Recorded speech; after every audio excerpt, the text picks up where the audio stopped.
Alrighty, what's up everybody? I'm taking off the shirt. It's time. Let's get into some gaming, man. S is in the chat for shirtless gaming. Today I'm going to get world record. That's the plan. No, I'm just kidding. Today I'm gonna try my best. I feel good. You know, these first couple seconds of me playing, so you know, big S in the chat for feeling good. We'll pretend like the letter S represents that. S for feeling good and shirtless. But yeah, here's hoping for some good runs today. Kind of just hopping into the ILs here. Fucking up this supercharge, you know? So yeah, feel good. I made a nice, delicious breakfast burrito this morning. Got a nice, good night's sleep. I'm very proud of myself that I did not drink too much yesterday. I almost did. I almost drank too much, and I was like, you know what? I'm gonna stop right now and drink water and take an edible. That's like the move. That's a move. If you're like a drunken stoner like me, the move is like, all right, once you've had like 3 beers or whatever, 3 drinks for the night, it's like, all right, stop, grab water, eat an edible, and I promise you're not gonna want to drink anything else. So yeah, no, I had a good night last night. Hung out with the family. We had a bunch of pulled pork, saw a bunch of, you know, cousins and all that. And yeah, that's about it. Today we're probably going to go out on the boat after stream, so looking forward to that. Sarah's back at work now. Happy Monday, everybody who's currently at work. Shouts to people who watch my stream at work. You guys are goated. What's up, Penjies and Dick Butters, Elucidark, Jord, and Gigi? Hope y'all are doing well. Use it to bash those wizards. Use it to bosh those wizards. Use it to just bosh the hell out of them. Just bosh them. Oh, here's also praying for no weird frame drops. Right now it's good. Yesterday it was fine. There was like one moment yesterday where the frame drops were like kind of sus. But yeah, that it fixed itself, thankfully. So here's hoping for more vibes along those lines today. What's up, Miguel and Nick? Good to see my YouTube fam. Dragon Bun and Michael, Agent Haven and Gigi. What up, what up? Let me hit this triple real quick for the fans. Oh, all right, let's go to another level here. Let's do some blowhard. Yeah, let me close this door also so I'm not distracted. Da booby.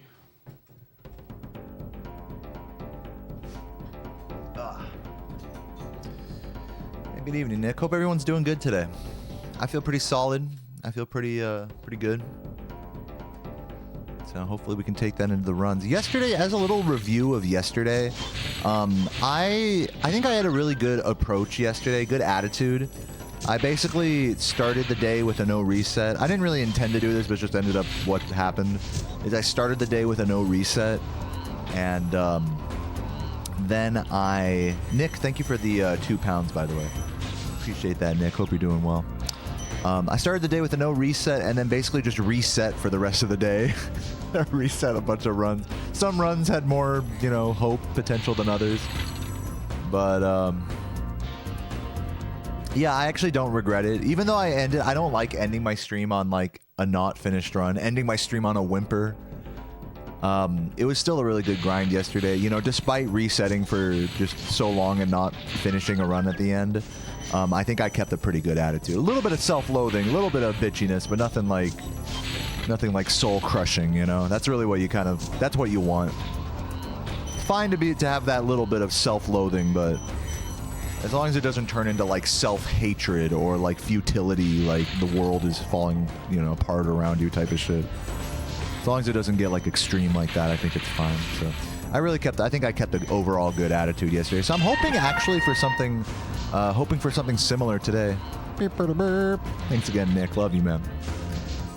Lil Z, dude. Yeah, hopefully I can get the other chat working. What's up, Matt? Good to see you. Hopefully I can get that other chat working again with FFZ and all the, you know, changed fonts and HTML stuff.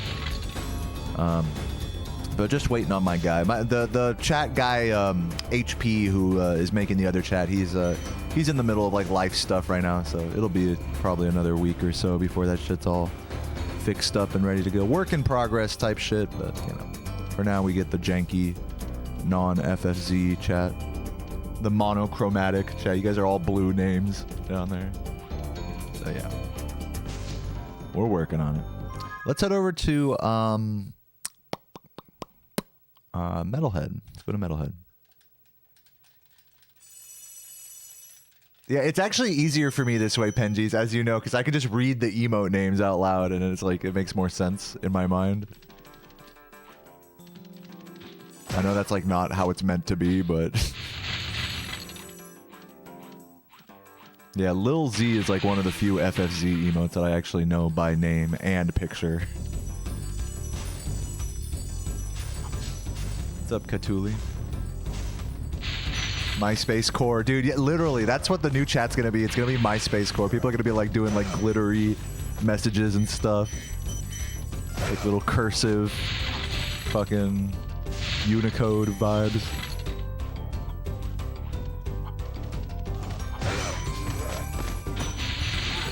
I would hate some chats where 7TV they would have common words as emotes. I would hate that. I don't even remember. I used to be a lot more of a hater of like all the third-party emote things. I used to be a mega hater. Now I don't care. It's cute. I like all the custom. I mean, you know, who doesn't like, you know, it's harmless, just customization. What's up, Gabe Cure? What's up, Vanta? Old school RuneScape grind continues. Good luck with that. What you working on? Yo, Captain Silver Linings. Let's head over to Jock. I'm not feeling like a crazy warm-up today. Just the usual suspects. Hit Jock real quick. You know, maybe do a rat or two, and then we'll get into it. I feel good today. I don't feel any rust. I feel just as interesting. I feel just as fresh with the game as I did yesterday, which is a good thing.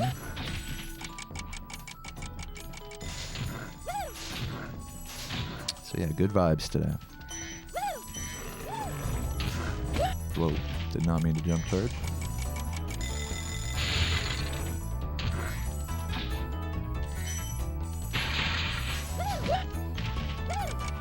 Oh, jumped too early. Trying to have like a no resetty vibe with this. At least on the first run through. Oh, yeah, I'm making all the little mistakes you can make. Nothing major. Luckily, nothing major. This level is like the definition of like major mistakes are easy to make, but this is like typical, like just a lot of little mistakes. Probably would still lose like 10 seconds on a good jock.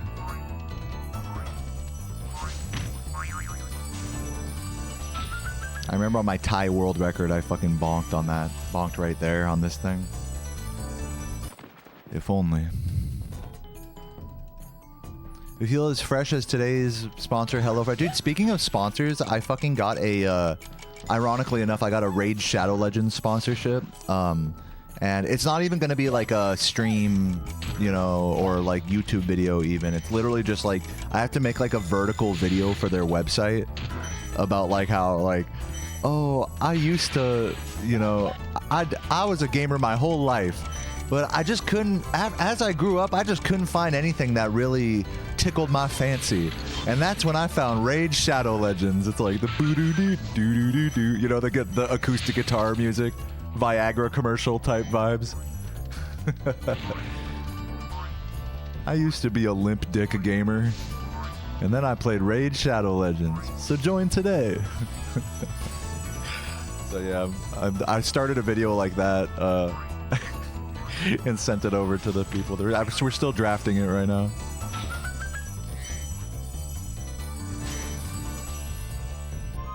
Yeah, then I found Ozempic. Dude, they haven't responded to me yet. I'm assuming just because it was the weekend. If they don't respond to me after today, I'm going to be like concerned. Slasher, thank you for the tier 1. Thank you for the 2 months, and thank you for the good luck. It's no big deal. At least I got you guys. Dude, I'm so thankful that I have you guys as such a supportive community that like I don't need to be like losing sleep over whether I get a sponsorship or not. It's like I got a beautiful horny chat right here. That's all I need. Watch this. Oh yeah, you know, I knew I was a little too far right on that.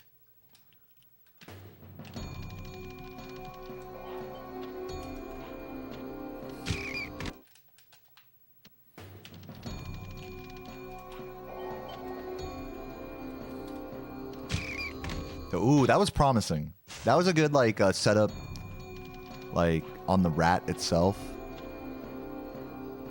It's not an ideal angle. Yeah, same thing there. Like the setups on the rat itself, because there's like two elements to it, right? There's like the position on the rat. You want to be off to the left like that, and then it's the actual aiming into the corner.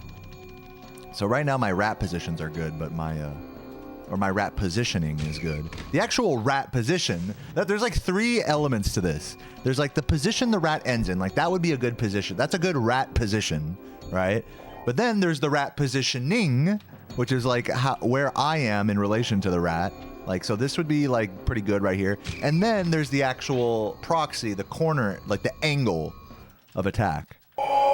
So once you get those three things like dialed in, that's when rat proxy starts getting more like consistent.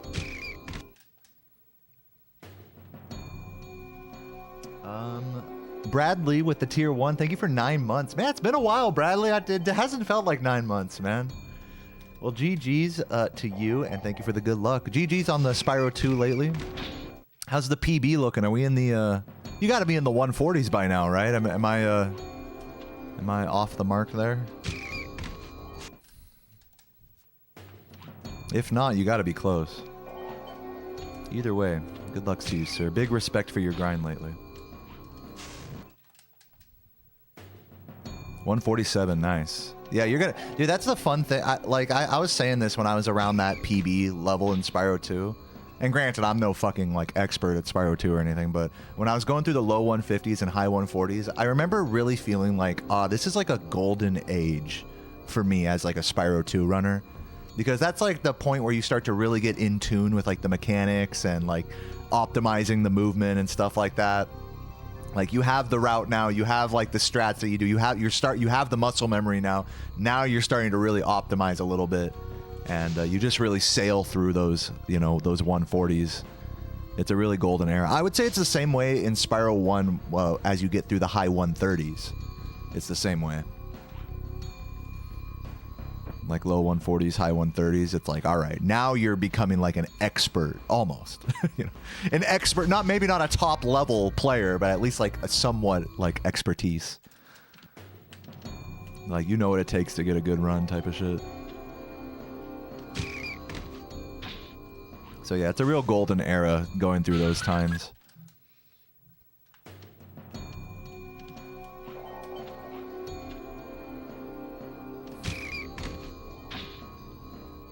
Because you know at a certain point there's going to be that plateau or that kind of fizzle out where you're just like grinding, you just can't get past like whatever time it is, you know.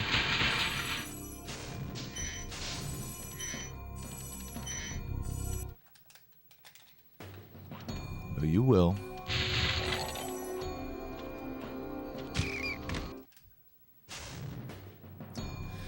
Tetsu Quake, I discovered me from a playthrough where the gems strengthened your jump and charge. Insane. Dude, thanks for checking that out, Tetsu, and welcome to the stream. You're gonna get curry and rice leftovers. Enjoy that, E.T. Love your movie.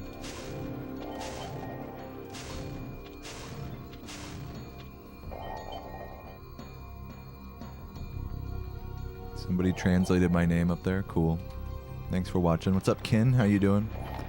May, thank you for the good luck. And Getro, hope you're doing well, Getro. Hope Vortex is going okay. Or any percent. Let me see. Should I do more? I think I kind of just want to do a run. I think I'm feeling it. I'm feeling it, Mr. Krabs. Let's just do it. I'm ready. The 14-minute warm-up. I just feel good. I mean, I don't know. I feel good today. The game feels fresh. It's like, I know that for me, after playing this game so much, it's like, there's just days where the game feels fresher than others. You guys know what I'm saying? Like, when you do the same thing, like, over and over a lot. Some days it's like, oh, yeah, this is fun. This is, like, fresh, you know? That's the only way I can describe it. Not necessarily fun, but just, like, fresh. And other days it's like, oh, this shit, like, another, you know, it's like, it's the opposite feeling. I don't know really how, there's no, like, good word to describe that, but except for, like, fresh and I don't know, withered are, like, the two feelings. Learned 4 tricks. Congrats. Good luck with your runs, Getro. Am I feeling it now? I'm feeling good. I feel good. We'll see what happens as we dig into the grind today. Yesterday, I completed 1 run at the start of stream. By the way, I don't know if I shouted you out, but Slasher, thank you for the tier 1 and the good luck. Before Bradley's sub, thank you, both of you. Let's get into some runs today. Let's enough yapping, enough chit chat. 3, 2, 1, go. Make sure my splits work. Yeah. So yesterday was actually a pretty good day of grinding. I would say I kept a good attitude. I felt good, like how I do right now. I felt that way at the start of runs. I got a good run to start the day, and then I proceeded to reset for the next 2 hours. And honestly, I'm not even mad about it. I think that's a good grind for where I'm at in this game. Like, I obviously don't need to prove that I can, like, finish the game in a good time or anything. So a day where I can just be like, you know, maybe finish a run, or maybe not even finish a single run, but like, you know, put forth what I would think like a good grind. Just the definition of that just varies from day to day, and I think yesterday I did a good job, especially on the attitude front. So here's hoping for something similar to that today, regardless of the amount of runs finished or whatever. Here's hoping we can at least get a few paces and keep a good attitude, you know? So thanks for the good lucks, everybody. Did I see to the roll to the flight? Yeah, Daze is trying to, is really trying to make that roll into Night Flight to skip the cannon. The new route for any percent. They're still in the timing phase of it. I think Piggy and Daze are still trying to time it out right now. From what I can see is that if it is faster, it probably isn't more than a second faster. But that's just like my guess. I don't know. If it's like 3+ seconds faster to do that, even 2 seconds, like, then I would consider learning it. But if it's just like a second faster, maybe, depending on your execution, then, which I get the feeling that's the case. Or maybe it's not faster at all. I mean, like I said, they still need timing with it, so I'm not like sold on that strat.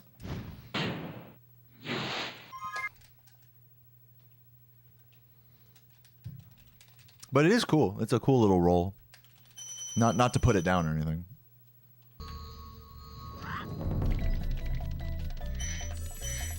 It's funny with Daze in the Spyro Discord, because whenever he finds something, it's like he will lab it so hard, and like you could feel the emotional connection he has to like whatever trick or strat he finds, because he's like, he just wants it to be like the thing, you know? It's just so funny seeing how emotionally connected he gets to his strats that he finds.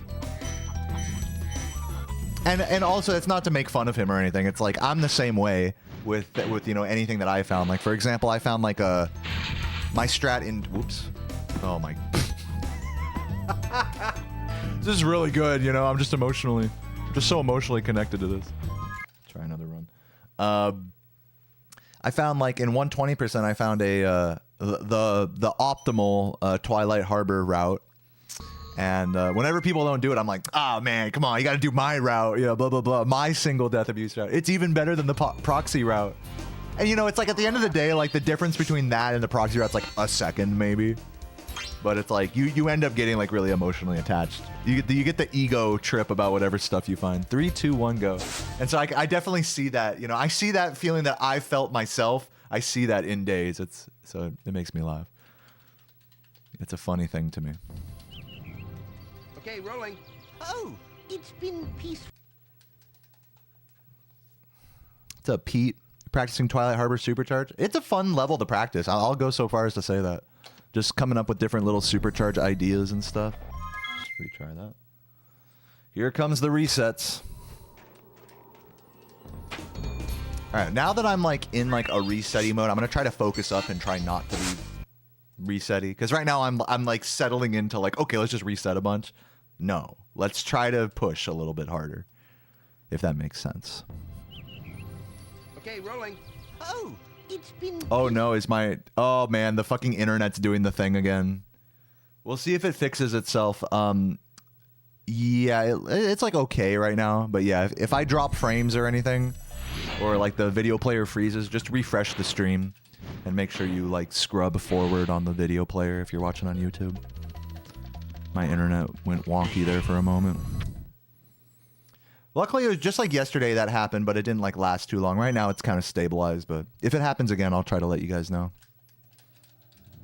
So we should be good for now.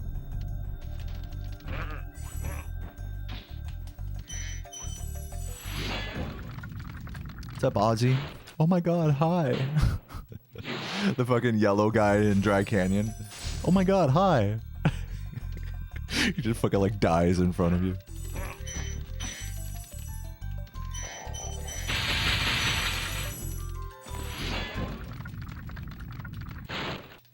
Supercharge is fun. No, and as you like try to practice getting consistent, like with certain routes that use Supercharge, you really start to like get very dialed into exactly how much speed like you want, or you know, because you don't always want like max speed on every ramp, you know. So you really dial in like shit like that. It's a fun process to dial in like a Supercharge route. Instead of just, you know, YOLOing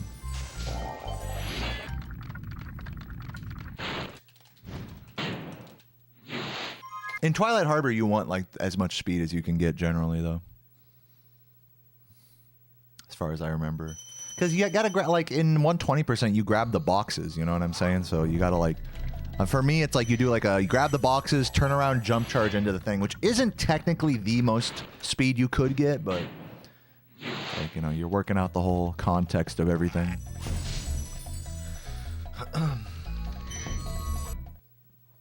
Anyways. Do I play other games besides Spyro? I play RuneScape sometimes when I'm offline. I was playing a Roblox dress-up game with Sarah the other night on her stream. The short answer is no. I don't really play a lot of games outside of this one. But I do like video games. Of course, I grew up playing video games, so I have a lot of games that I like. I just don't spend as much of my free time gaming as, you know, as some of y'all might. You know, my fucking... It's like my work is to game, you know? It's like, so I don't really...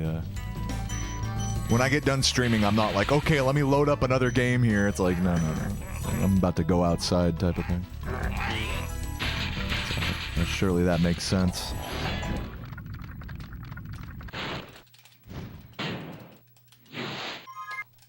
Aldeezy's been following for 3 years. I feel like he's got to have been following for longer. Do a follow age for barbecue Sauz, S-A-U-Z.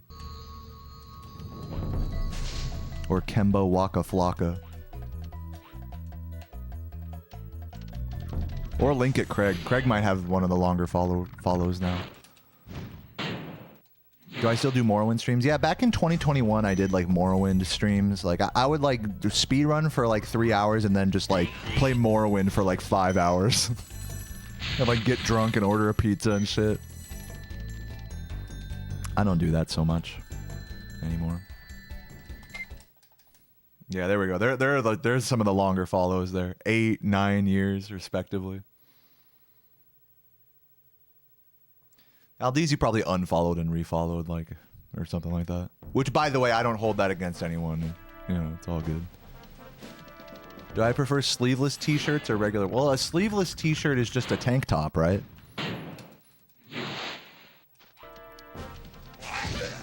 Or am I misunderstanding the question? I do like tank tops.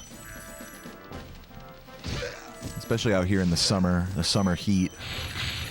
But I usually just wear, if I'm ever wearing a shirt, I'll usually just wear like a blank white t-shirt, you know?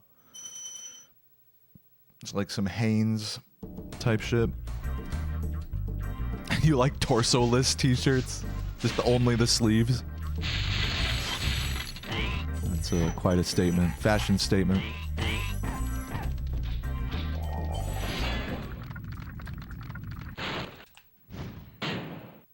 Bring back the Morrowind hours? No, I don't want to because it's the TLDRs. It's just kind of unhealthy for me, and it doesn't like. I don't think my general audience like really cares one way or the other, anyways. Like if I'm really trying to grind out like as many subs as possible or to have like a successful stream, you know, it's like it matters to me that there's like purpose to what I'm doing on stream. And if I'm just sitting here just casually playing Morrowind, it just feels purposeless, so I end up feeling kind of empty. Like, it seems like smarter to spend like to do 3-hour streams every day where I'm really focused on runs and trying my best and trying to, you know, just really, you know, be in the zone. It makes more sense to do that than to do like a 9-hour stream and like just basically be deteriorating like physically for half of that. It's just not healthy for me. It's not healthy for the quality and growth of my stream. It's just all around not the move for me personally. But I did enjoy doing that, like back in 2019. It's no regrets. I mean, I'm glad I had my era where I did that. But I'm kind of like past that, especially now that I have like a girlfriend and stuff like that. It's like I'd rather spend that time like caring about her, you know. It's just I'm just at a different point in my life right now.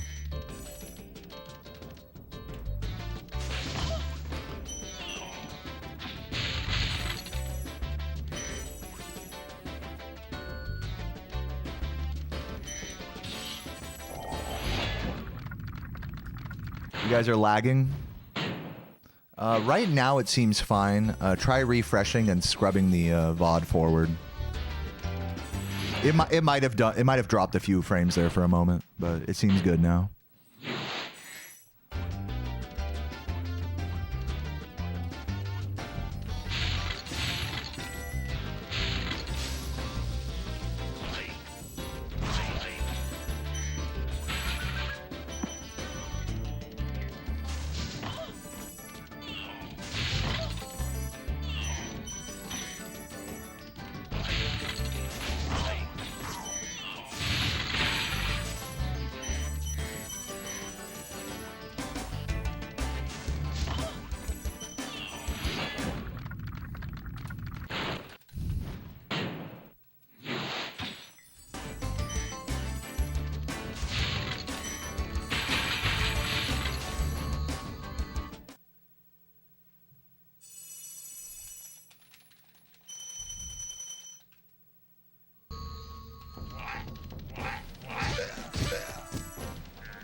I mean, basically, Ziggy.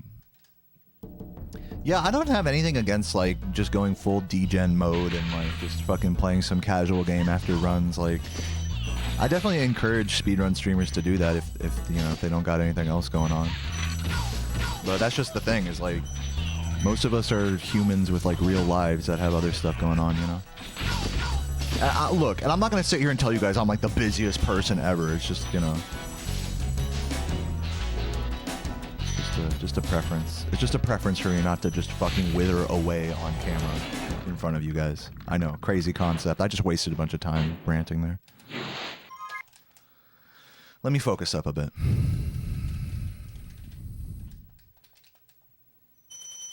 How many seconds does a flop lose? I mean, it really depends on the flop. I think what you meant to ask was bonk. How many seconds does a bonk lose? And that would be about half a second in most cases. That was a flop right there, but that flop saved time. You see what I'm saying? Because I skipped the thief animation. So flops vary in terms of how good or bad they are. Bonks are generally a half-second time loss, if it's like a quick recovery situation.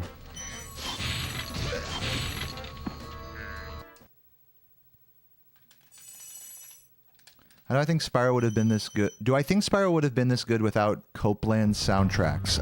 You love the music so much. No, yeah, I think the music in this game's awesome. No, I'm sure if like any other composer had made it, it probably wouldn't have been as good, for sure. My general opinion about the music in this game is that it's good, but it's not like the best video game soundtrack ever. Like, I'm not sitting here listening to this shit like in my car in my free time. Now, granted, I play this game fucking thousands of hours, so... you know, that probably influences that feeling a little bit, but yeah, I like the music in this game. You know? I'm not gonna sit here and suck Stuart Copeland's dick like, oh man, what a genius. I mean, like, the songs are simple and beautifully, like, intricate in their syncopation, and I like that. And that's about all there is to it for me. It's not really too much deeper than that.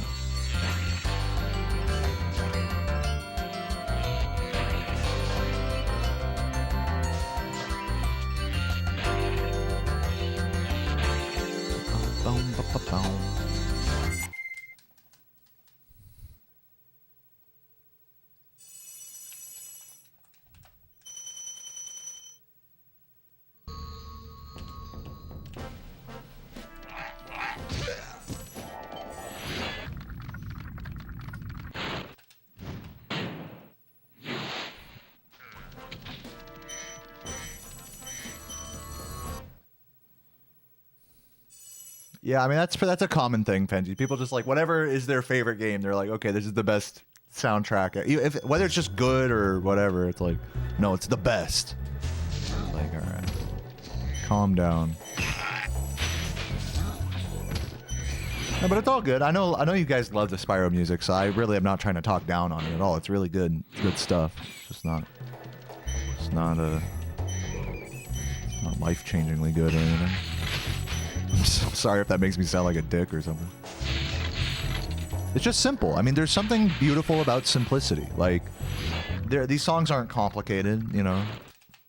They're meant to lift up the gameplay, so they're good in that way. They have a little bit of intricacy in their, you know, in their percussive nature, what with Stuart Copeland being a drummer. So they're definitely highly syncopated, like, melodies and rhythms. Simple harmonies, like, cool, funny little, like, 90s, you know, MIDI sound font. Works for me. Better than 90% of video game soundtracks out there. But is it my absolute favorite? Like, no. One of my absolute favorite soundtracks has got to be Castlevania Symphony of the Night. That game takes, like, video game music to, like, a whole new level. Like, talk about, like, so many different genres all in, like, one game.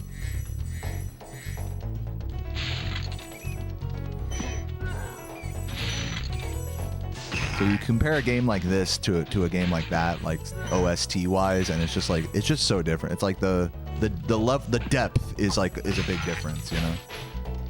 And I don't think a video game soundtrack has to have a lot of depth like that, but you know, if we're gonna sit here and like pull strings about the best video game soundtrack, you know, then I feel like that's something worth taking in consideration. Like this game does not have a lot of depth in the soundtrack. It's just like every song is just played over like a dominant scale, 1-4-5 chord progression, you know. And again, that's not a bad thing. That's a good thing. There's a beauty in that simplicity, you know. I just don't. It's not like groundbreaking, like best soundtrack ever type, you know. That's why I feel that way. It's not to put the game down at all. I love the soundtrack. Just to reiterate. Okay, I think you guys get my point. But, you know, to each their own. Maybe some of you guys really do fucking, you know, feel some type of way about this music. That's fine. I do too. I mean, I get like Dark Hollow and like Hurricos and of course the Spyro 2. Not talking about like just the original Spyro trilogy. Like, you know, there's definitely some songs that, you know, make me feel some type of way. No doubt about it. But yeah, I definitely push back against the whole like, Stuart Copeland's a genius fucking thing. It's like a common, like, it's like a trope. Spyro fan trope is sucking Stuart Copeland's dick. So I do push back against that a little bit. Call me a contrarian.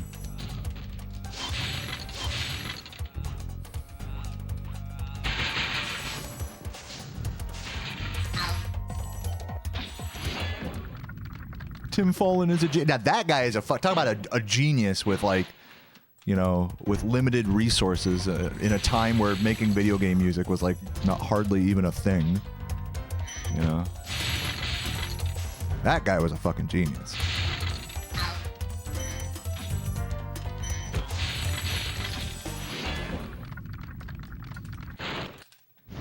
Didn't Tim Fallen like just die recently? Rest in peace.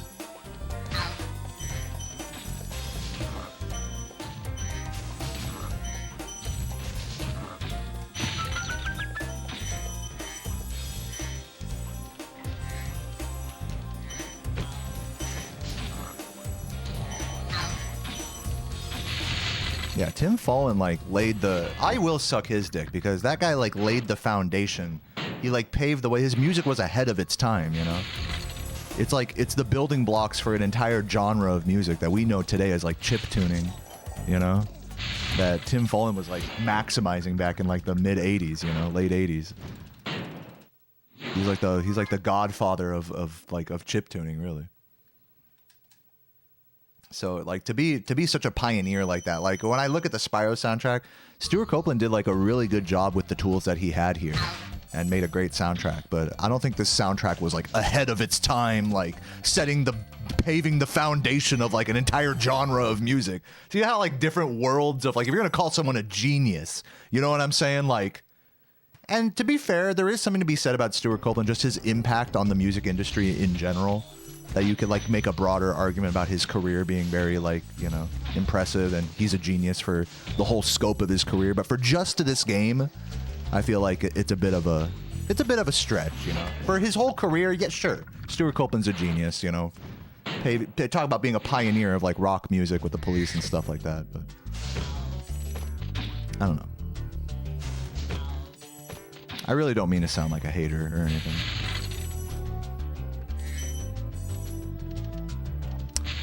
Stewie's cool.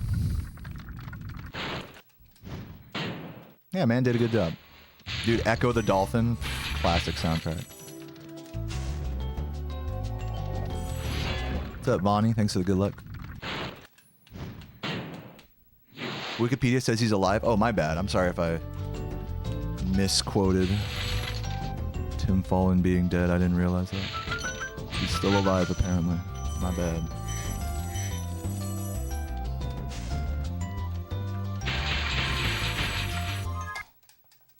I'm not known for fact-checking very well in my stream.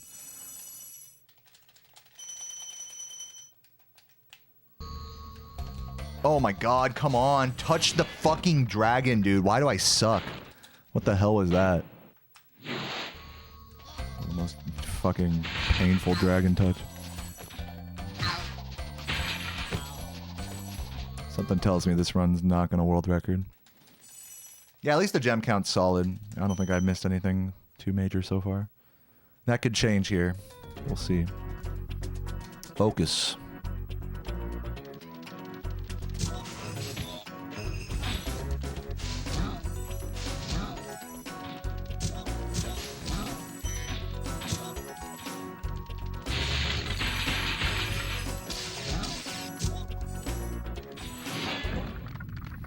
Speaking of, you know, attributing like a single game soundtrack to one person when really it's like the effort of more than one person, the Spyro trilogy, everyone talks about Stuart Copeland. No one talks about Ryan Beveridge.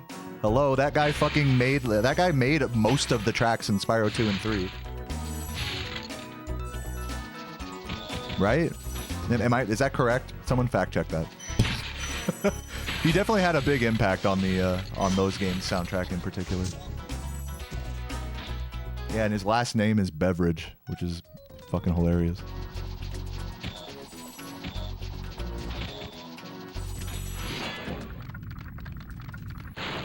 What's up, Chocobo? Thanks for the good luck.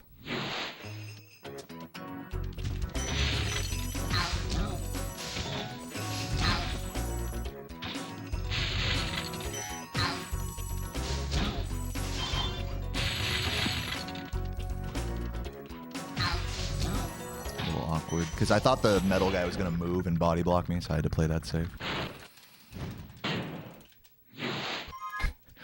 John Condiment. I believe that's Ryan Beveridge's dad. He fucking squirted his condiment all over his wife, and that's how Ryan Beveridge was born.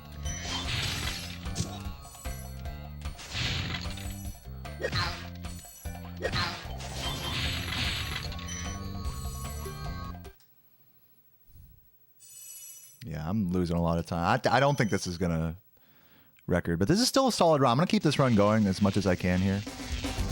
Similar vibes to yesterday. Just try to no reset an early run of the day.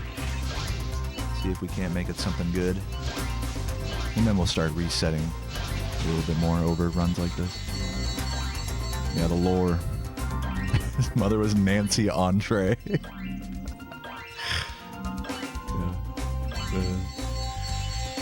The fucking Beveridge family line goes deep.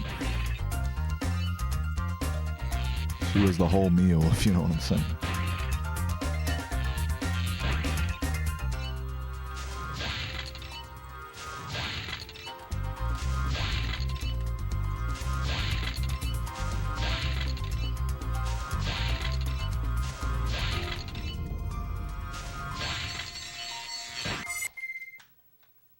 His mom was Betty Turner.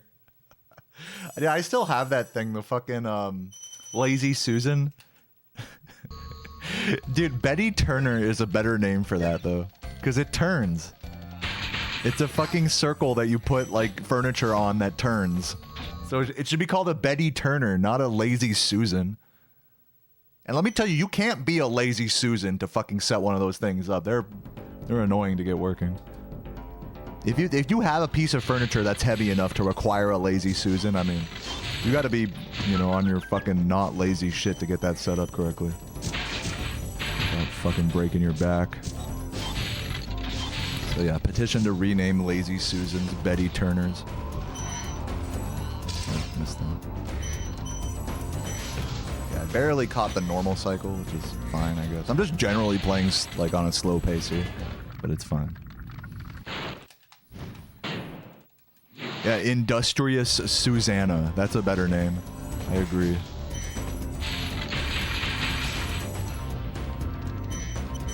Put some respect on the name.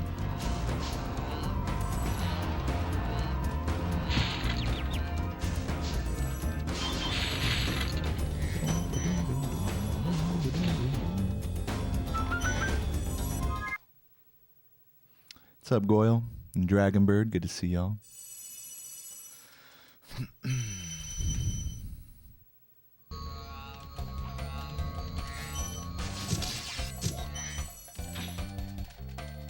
Sam 18 with the expert commentary. Well, actually, your gem count's so good you can save time again. True. If I play like out of my mind in Beastmakers, I could bring it back. It's still barely. I barely could, but I'm just being honest about where my head's at right now, where my focus levels are. Like, I'm just telling you guys, that's almost certainly not what's about to happen. Just keeping it real with y'all, you know? It's okay. Like, I'm still gonna try my best. Still try to get a good run. Just keeping it real. That's all. Yeah, run's still good. Like, whether I bring it back or not, like, run's still good for now. I'm just trying to keep that vibe. Just enjoy myself on this particular one. So that's where my head's at. Ugh.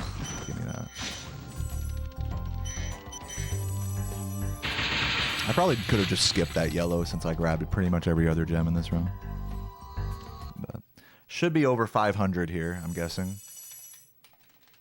Yeah, barely. That's good. Good gem count.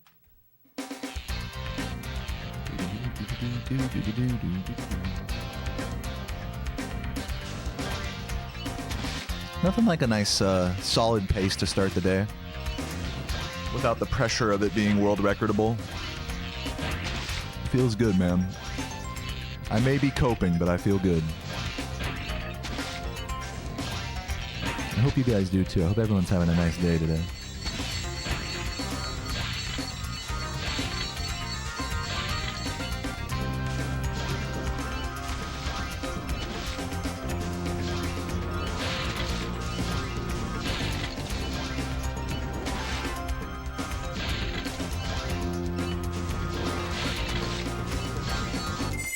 Barely hit that in time. Monday work lurk. Nice. Who's at work right now? Post an emote in the chat.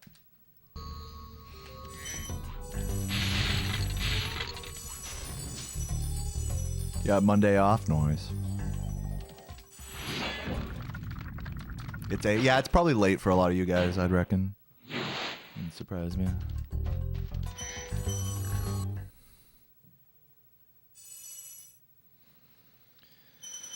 I unplugged some cables and my voice started coming through some speakers. You can't work out where. I'm in your walls.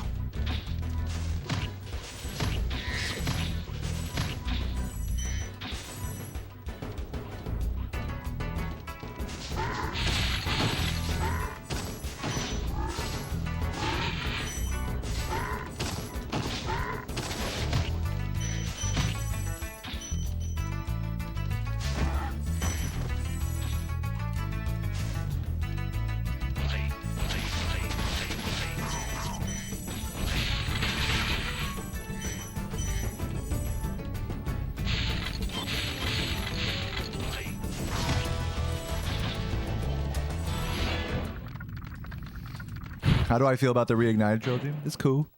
How do you feel about the Reignited trilogy?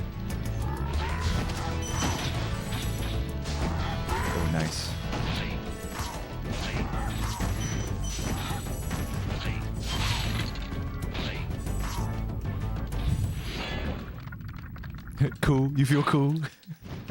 Cool. I like that. Good talk.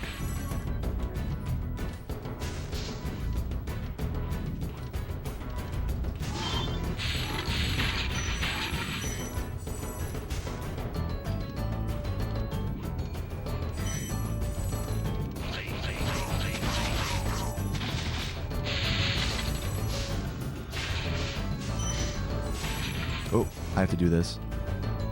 Nice. Good recovery.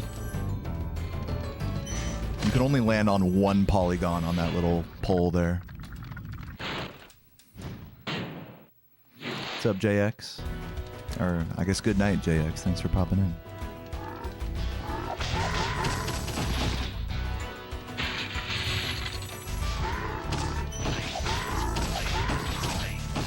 Ooh, not good. It was almost a really nice bog, to be honest with you. Now I fucked it. Dude, I fucked that so hard. Yeah, I was gonna save time there. Oh well. That's the price you pay. Gotta grab the... luckily there's a fodder I can recover in the home world. It's just annoying. Just annoying. Still saved a sec. I probably would have saved like 5 seconds there. If I'd have had a clean, clean Guanton.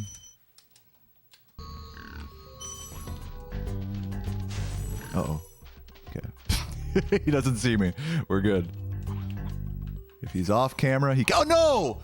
Dude, oh my god, my finger slipped off the joystick. And I needed to... Oh, now I'm gonna be sparkless for like the full, like half of the level here.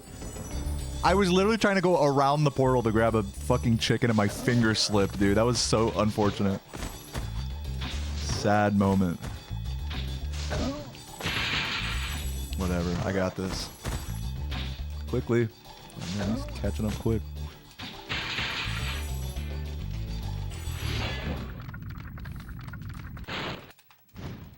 We got this. Recovery.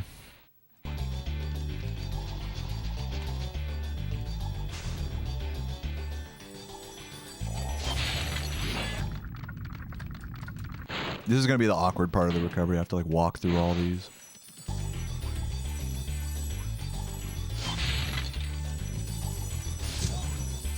Some time loss.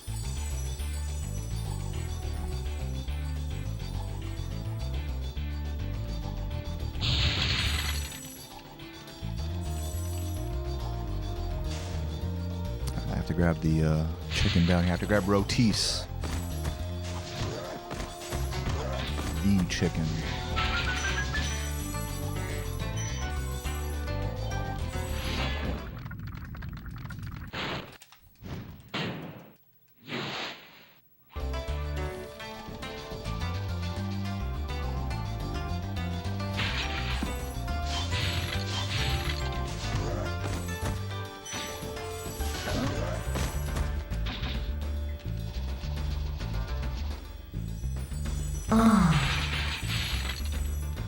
No! That's so tragic!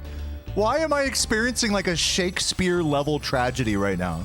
Are you kidding me? Just let me have that. First the fucking finger slip and now that. Like, come on, game. Like, fuck you. It's ridiculous. It just can't be a good no reset. It's not allowed. Fine. Whatever. Can't stop me. Gonna be like 30 seconds behind here or something. Yeah. Whatever. Go for the 37. This game will not get me down. What's up, Humble Bombus? Thank you for the tier 1. Appreciate that. Lifting my spirits after that absolute tragedy of a treetops.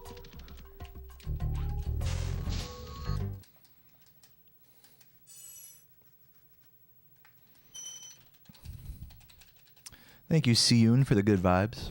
Love you.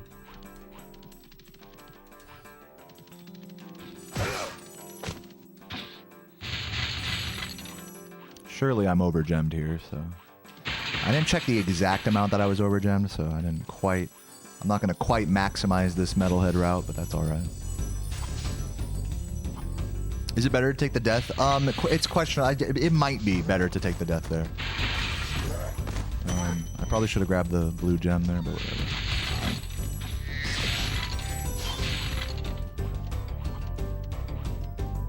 Yeah, I think it is better to take the death there, but I need to time it. I'm still not 100% sure. You don't have to tell me my gem count more, Rush, but thanks.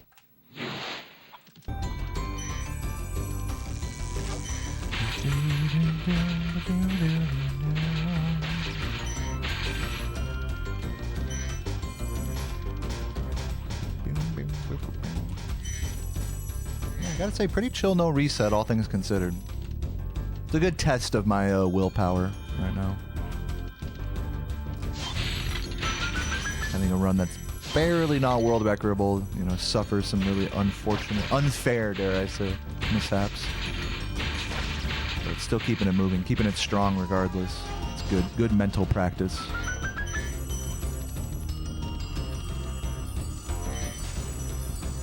Yeah, whenever I know reset like a run, I always get like a few messages that are like in my chat that are like, oh, it's good practice. But like, it's when people say that, I think they think like that I'm like, they're saying like, okay, good game practice, like good muscle memory practice type of thing.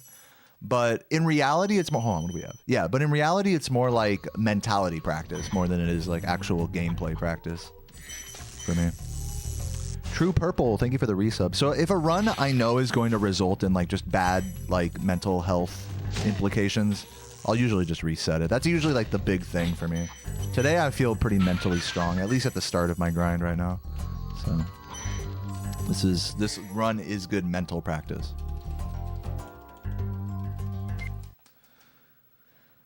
Thank you for the 31 months, True Purple. That's a super long time. He says it's inspiring to watch you do something you love. As always, thanks for the streams. Thanks for being here, Purple. Love you. Do I have insight into where in the world most of my audience is from? It's split between the USA and the UK, with like maybe about 20% of viewers coming from other parts of the world, like Australia, Finland, you know, whatever. New Zealand, stuff like that.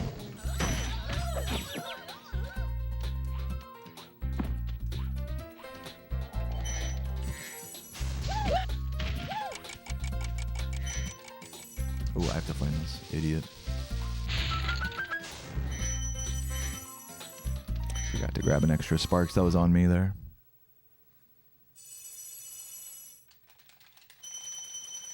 But yeah, there's a nice mix of different, you know, parts of the world in my stream. It's just, I think just the time I stream, it lends itself better to the Western Hemisphere.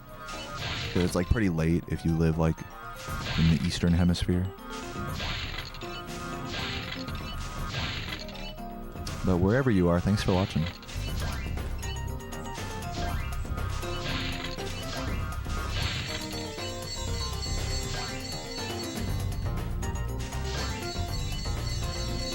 You don't have to tell me where you're watching from in my chat, but thank you.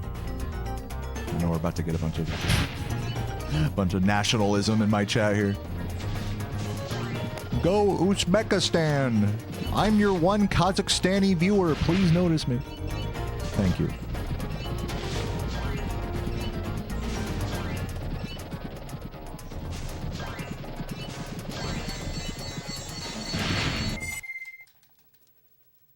What's up, Wolf Dragon?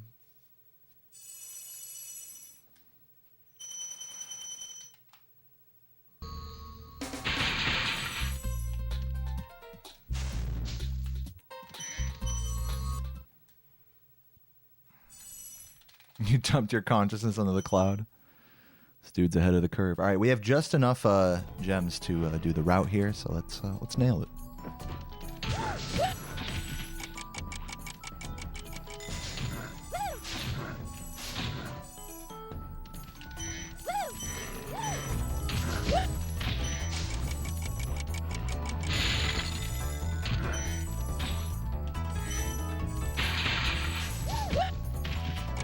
Wow. Again, too early, just like in practice.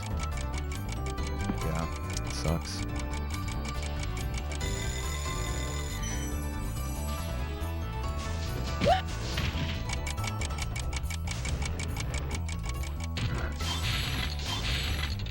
Dude, really? He pushed me down there. I had enough height, but he pushed me down. Oh well, terrible jock. Dude, of course. It's not a terrible jock until I do that. Just get fucked. Thank you, stairs. I need the red from those stairs, by the way, so thank you.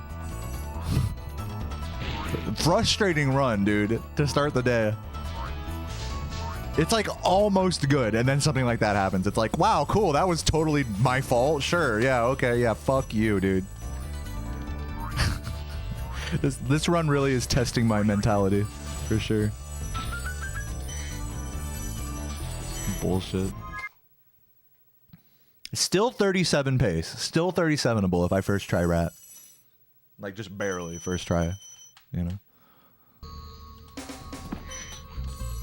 It's ridiculous. No, I don't still do runs of trifecta, though I probably will again at some point in the distant future.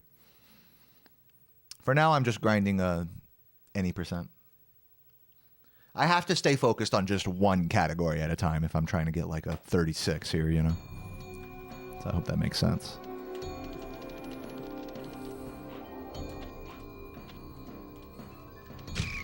Ah, it was a good attempt, good attempt. There's something wrong with the face cam and mic being out of sync. Can anyone else confirm this being the case?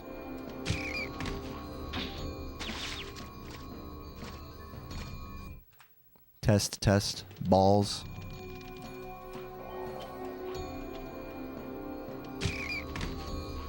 God damn it. It's fine. Okay, cool.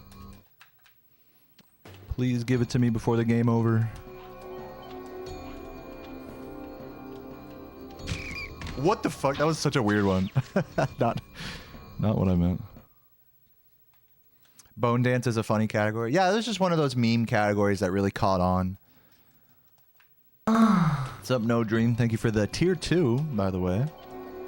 Hope you're doing excellently today. Ugh, no rat, no luck with these rats. 29 months and at a tier 2 as well, man. Thank you for the support and hope you're enjoying the stream, man. Ugh, I suck.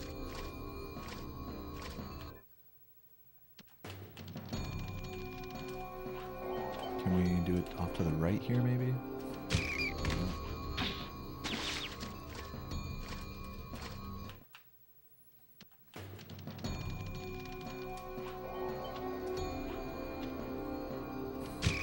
Ooh, almost. That was a good attempt, but not quite.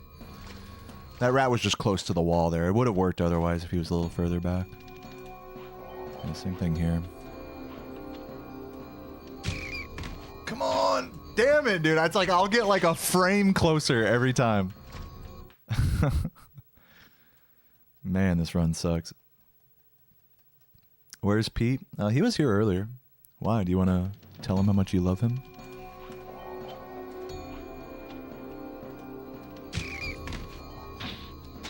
Come on, man. Jesus, it's kind of ridiculous how long this is taking. Can we get rat proxy? Does this trick exist? People will like watch me like try rat proxy like, you know, several dozen times like this, and they'll be like, dude, how are you supposed to get this in a run? It's like, bro, I'm not normally this bad at it. Like as if it's entirely not my fault that I'm missing at all, you know?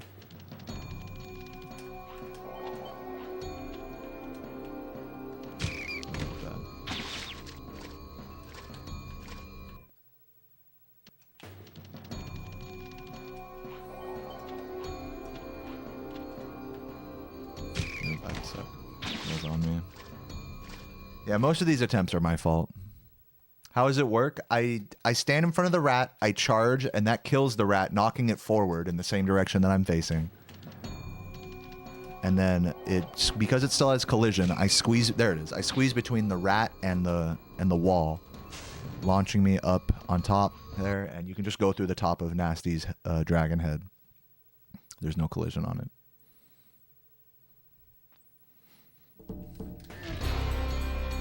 Still recoverable.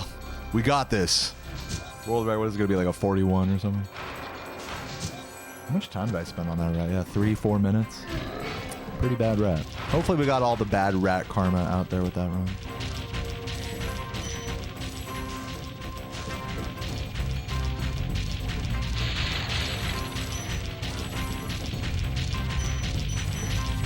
Yeah, I think it's a joke, Skyman.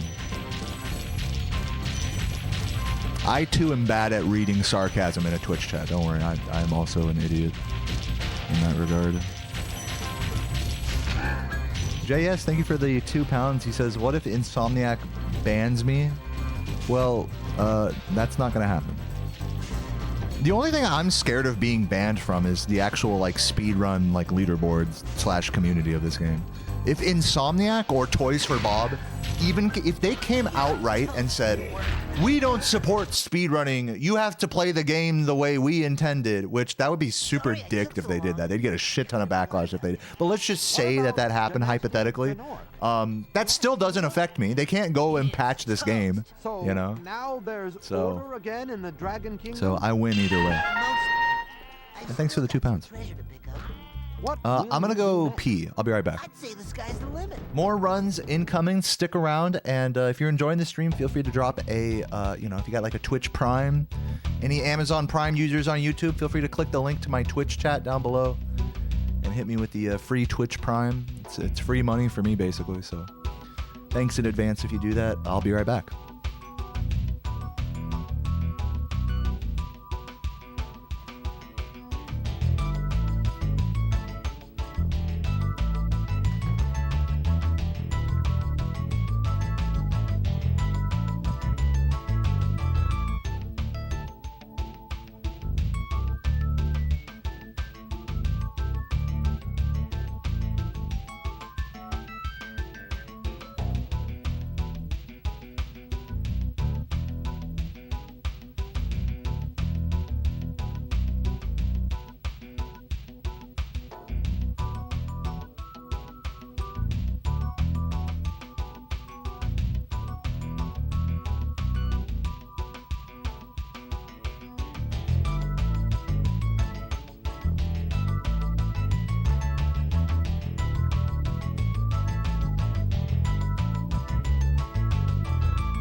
Back.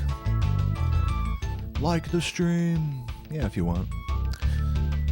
Has that ever happened with any other game? What, getting like the developers patching it? Yeah, that happened with Crash 4. There was like some pretty cool out of bounds tech that was found around the time Crash 4 came out. Same thing with Reignited Trilogy actually. Spyro Reignited Trilogy. There was something called fairy hovers, I believe it was, or something like a death hover where you could like float across the map and stuff, like fuck up the physics. They patched that. They also patched some of the out of bounds in Crash 4.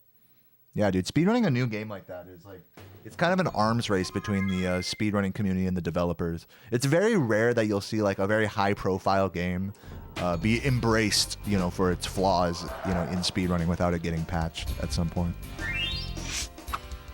Some indie devs, you know, will go and like be like, oh yeah, you know, I'll make this game good for speedrunning, you know, and there's a couple of games out there that are like that, but for the most part,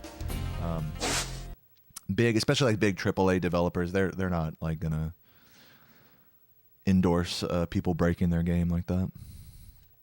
If they could just patch it, you know what I mean? Okay, rolling. Oh, unfortunately, you know, I mean, that's a stance I disagree with. I mean, if you're gonna release a game half finished, I mean, you should at least like let people have fun with that. But no, it's like whatever.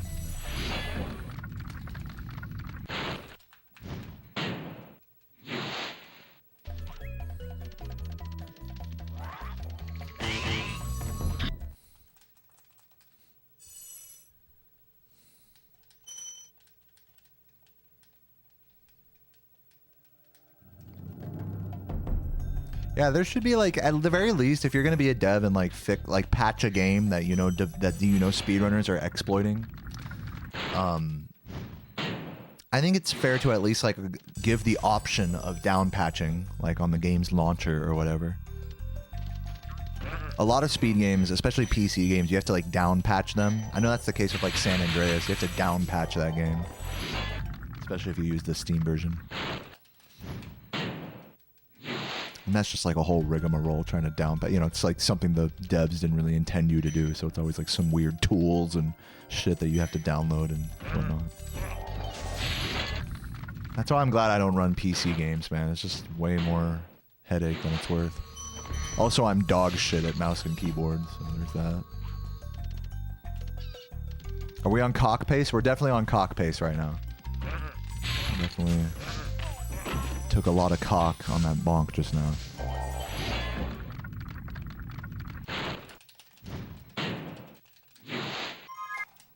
New Zelda, they patched item duplication and that's it.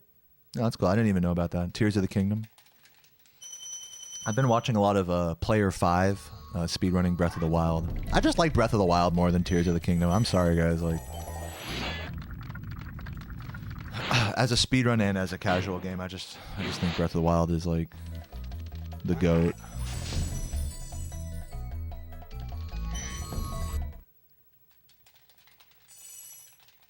Why don't I do Spyro 2 speedrun in live?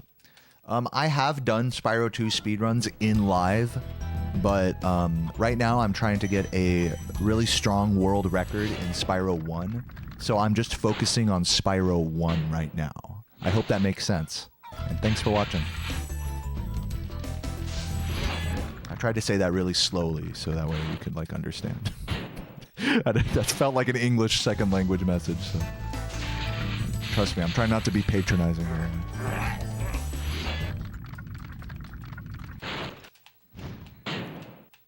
They patched the item dupe in the... No, they were talking about Tears of the Kingdom, I think.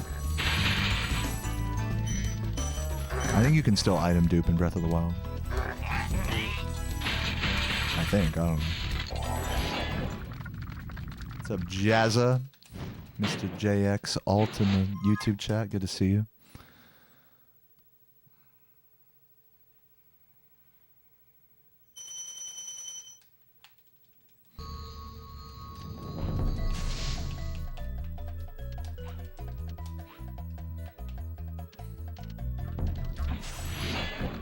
Thanks for the good luck, Karubin.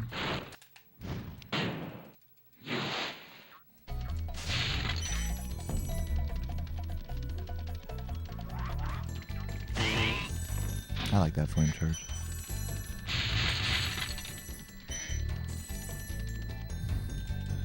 Is there an item dupe in Breath of... I think there is. I can't tell you how to do it, but I'm pretty sure there is item duping in Breath of the Wild.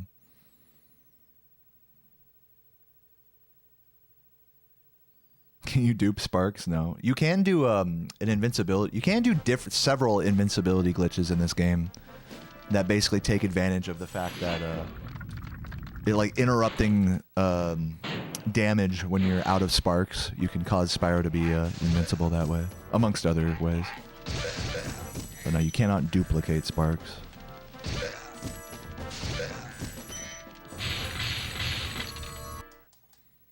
There's no duplication glitches in this game. There is gem duplications in Spyro 3, but that's about it.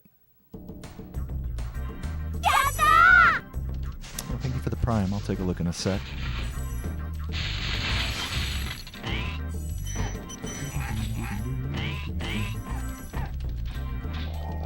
Butterfly Chomp Chomp with the Prime. Thank you for 13 months.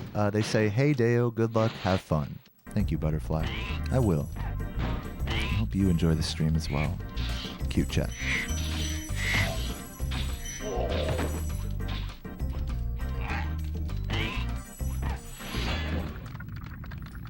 Do I know about this? No, I don't know about this. What is this?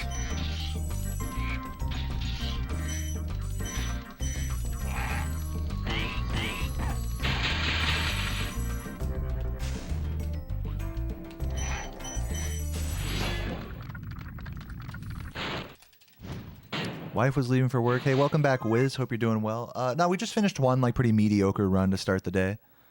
Similarly to yesterday, and now we're kind of getting into the grind here, trying to actually get a proper pace going. So you're here just in time, Wiz, to see me maybe fuck up Mama Proxy. We'll see.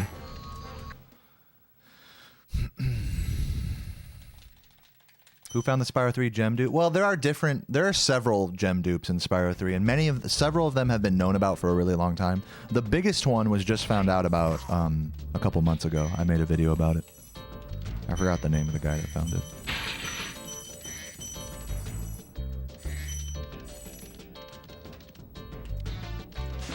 That's not gonna work. Unfortunate. Have I discovered any glitches? No. I've had very unusual things happen to me in this game, but nothing that I would call like a big groundbreaking discovery. I've had weird game crashes, sound glitches. There we go, finally. Reset that. Sound glitches, you know, alternate music, fucking buzzing, you know, sound effects instead of dragon dialogue. I've had visual texture corruptions occur. That's very rare. But none of those things are glitches that like aren't known about or anything. I've never discovered anything just by speedrunning like this game.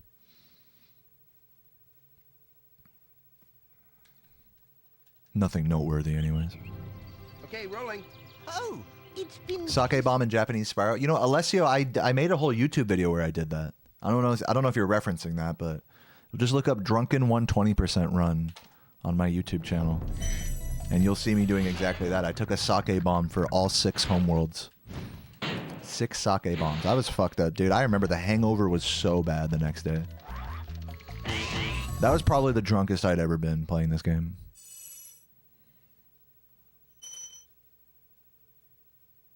It was just, I remember by the time I was in Nasty's World, it was just nauseating to play. Like, I needed to just take my eyes off the TV type of shit. I hate being that drunk, honestly. Getting some massive lags. It seems to be fine now. I didn't notice any frame drops, but it seems to be fine now. So just refresh, and yeah. Sometimes my internet will act up and cause some lags, but right now it appears to be fine. You enjoyed watching Anne's Vortex runs yesterday. Thanks for rating her. Oh, that was your first time seeing Vortex? I'm glad. I'm glad your first exposure was with Anne's stream. She's really good at that category. Her stream's a good vibe as well. Do I play on the same copy of Spyro I've had since day one? No, I've used like maybe like a dozen different copies of Spyro over the course of my life. Just some of them get scratched or whatever, or you know. Where I just, you know, see a new copy, like, you know, in a game store, and I just pick it up, you know. I have to kind of stockpile, like, copies of this game and and consoles and controllers especially. Just because I'm using them every day, you know, so, like, I need to have backups, and, you know, when one kind of, especially with controllers, when they, like, crap out, it's like, you know, I gotta have backups. So, no, I've not been playing the exact same copy since my childhood. I don't even know which copy I have would be my childhood copy. Maybe I do still have it, but I don't have it, like, marked in any particular way.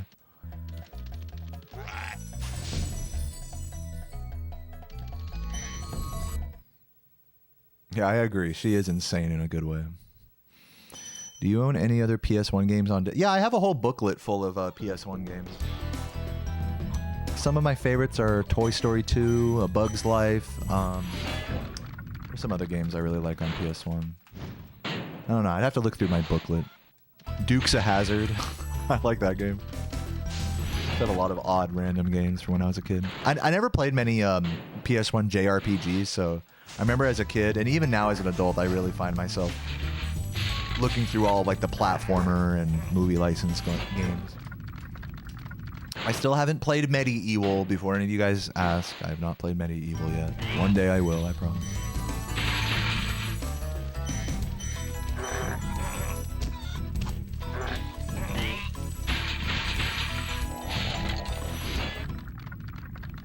Yeah, Tony. Yeah, of course I played like every Tony Hawk game growing up. Fucking love Tony Hawk. Tony Hawk. Do I still casually play any of the Spyro? Like, the original trilogy, I've played so many hundreds of hours that I now know how to speedrun all 3 original trilogy games. But to answer your question, yes, I still casually hang out in these games sometimes, usually to take thumbnail photos using a free camera mod on emulator. Or sometimes if I get, you know, in between runs, I'll just take a moment and just chill out and like listen to music or whatever. I definitely am not I'm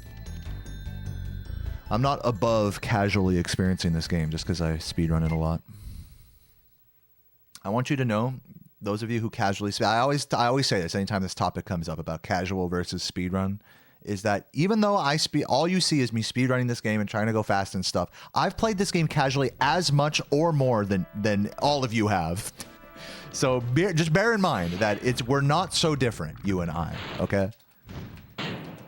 You really can't speedrun a game without casually appreciating it as well. So this is not so disconnected from you guys' experience. I know it may seem like it, but it's not. I assure you. I understand where all of you guys are coming from when it comes to the vibes and the aesthetic and the music and the fucking around and getting stuck in treetops as a kid and all that stuff. Not knowing how to get past the balloonist. Getting blown away when you accidentally open Sunny Flight for the first time. I remember all those things, you know? We're not so different, guys.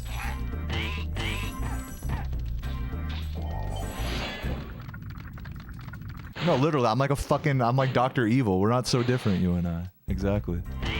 I feel like, honestly, it feels like a villain thing. Like, I think the way people look at speedrunning when they really casually like a game, but they don't really understand or follow speedrunning much. They think of it like it's like, oh, casual versus speedrunning. But no, the two things are one and the same. A lot of people don't want to accept that, unfortunately. So I am a villain in that way to spout such nonsense, I guess. Ugh, rip. Had a lot of those yesterday, just running off the edge. What's up, Pobs? Welcome. Thank you, Josh.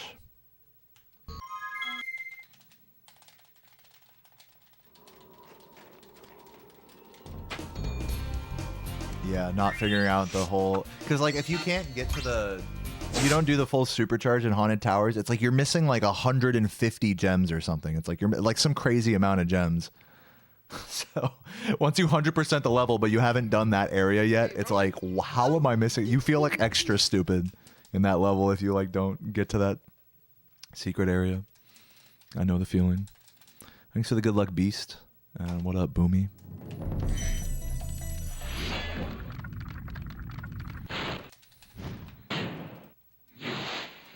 You want Tony Hawk 3 plus 4? I haven't played the remakes yet, like the Tony Hawk 1 plus 2 remake. They seem okay.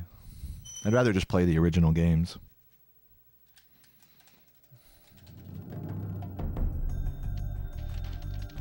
If I am gonna like play some Tony Hawk game, I think maybe I'd try downloading like Thug Pro, like the online like modded version of Underground 2. That has like all the original maps and shit.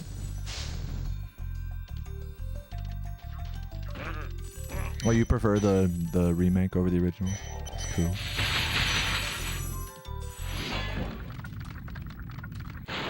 How are the runs going? Runs are going pretty similar to how they were yesterday, which you weren't here for, so I'll just go ahead and explain. Yesterday and today, I started with like a pretty solid, good attitude, no reset.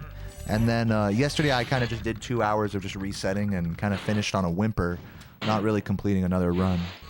We'll see if that happens again today or not, but yeah, we're definitely getting into the throes of the reset grind here. So wish me luck, and here's hoping for my mental health as I trudge my way through these resets. I'm feeling good now, though. I'm keeping it together.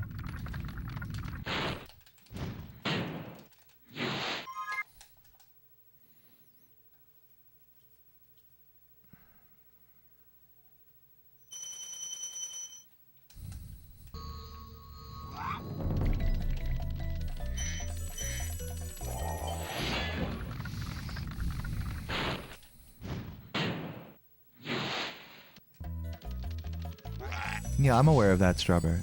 Thanks for reminding me.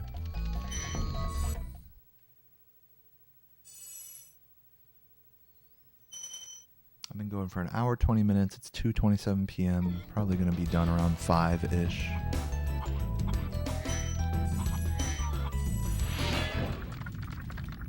Oh, you're good, Straw Booby. What's up, Michael?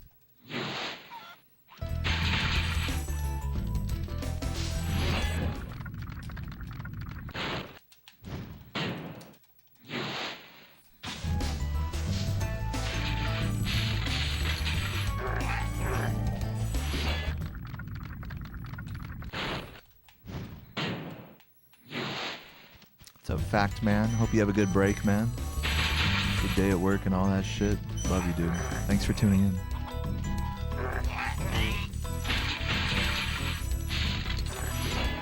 Yo, I shot Bambi. Thank you for the good luck.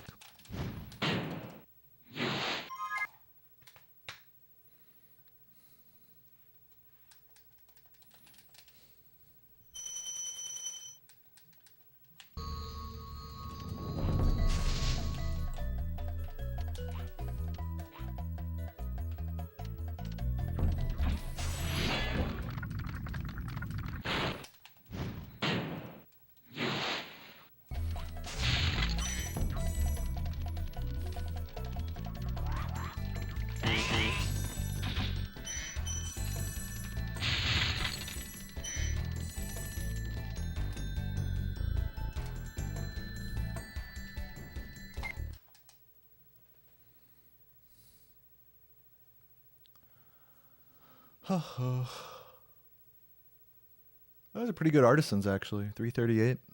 Not bad. Not bad.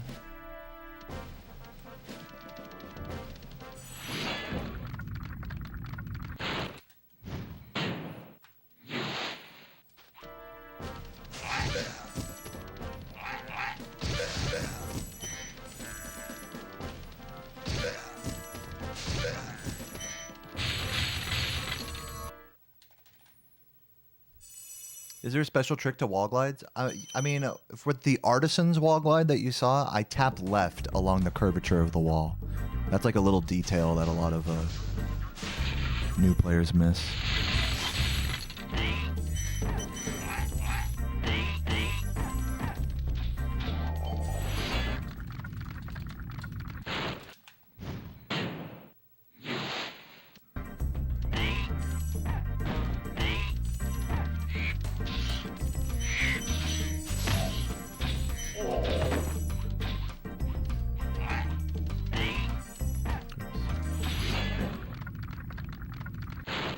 What's my favorite art style?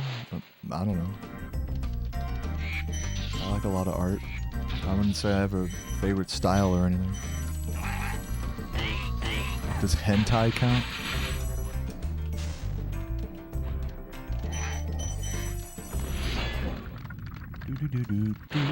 So boring. I mean, okay.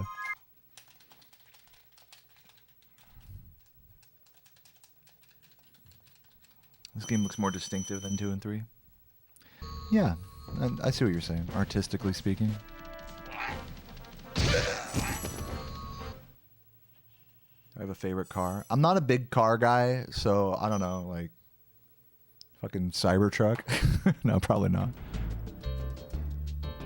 How about Porsche 911? You like that one, right? Whatever car you like, that's the one I like.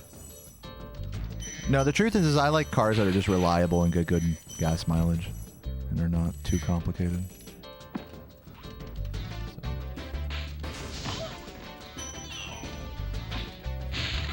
So. No, dude. Fuck off. I'm so bad. I'm so bad. I had that. I totally threw that. Just jumped a little too high. Pressed X a little too early. Just pressing buttons too quickly.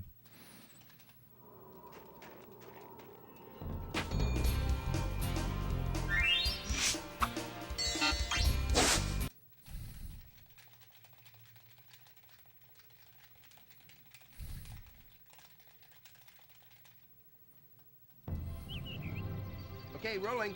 Oh, What's up, Chantilly Lace? It's good to have you here. Welcome.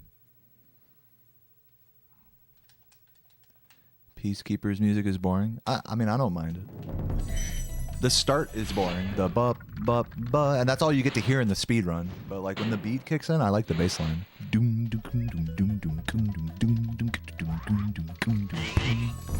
That's fucking grooving, dude. You kidding me?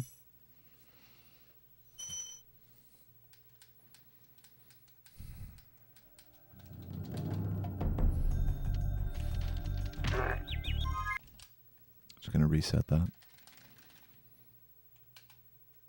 Yo, Maple, thanks for the good luck. What's the best way to place this nowadays? Place what? I don't understand what you mean. I'm a music professor. I'm not a music professor. 3, 2, 1, go. What's up, Molly Lol? I almost became a music teacher, but I am not a music teacher. Okay, rolling. Oh, it's been peaceful. Duck Station on PC or PS2 and a CRT? I mean, that's an easy choice for me. Dude, can I fucking please not fuck up in the first 2 seconds? That would be great. What about Spyro made it my main game over others? Well, you know, I think every element that makes you want to play a game a lot came together really serendipitously for me with this game. It is a game that was one of the first games I ever played and grew up with, so the nostalgia factor is like through the roof. It's a game that platforming and mechanics-wise, I feel like really holds up today. Even if you've never played before, I feel like it's got enough depth and intrigue to the mechanics while still maintaining a simple like foundation, so to speak. Like the mechanics are just fun to optimize regardless of the nostalgia factor. Like it's really got just an endless skill ceiling as far as going fast goes. So there's that, and then yeah, and then I think like when at the time I got into it, you know, I felt like, and I still feel this way, it's like the original Spyro trilogy has enough people speedrunning it that it's a pretty well established and I would say pretty competitive speed game compared to others. So, you know, there was a lot to work towards and a lot to get good at, I felt like. So, you know, the TLDRs, I just really like this game, and I think it's, as a speedrun, I think it's one of the best speedruns, like, simply put. I thought that when I first picked it up, and I still think that 11 years later. But that's just, like, my opinion, bro.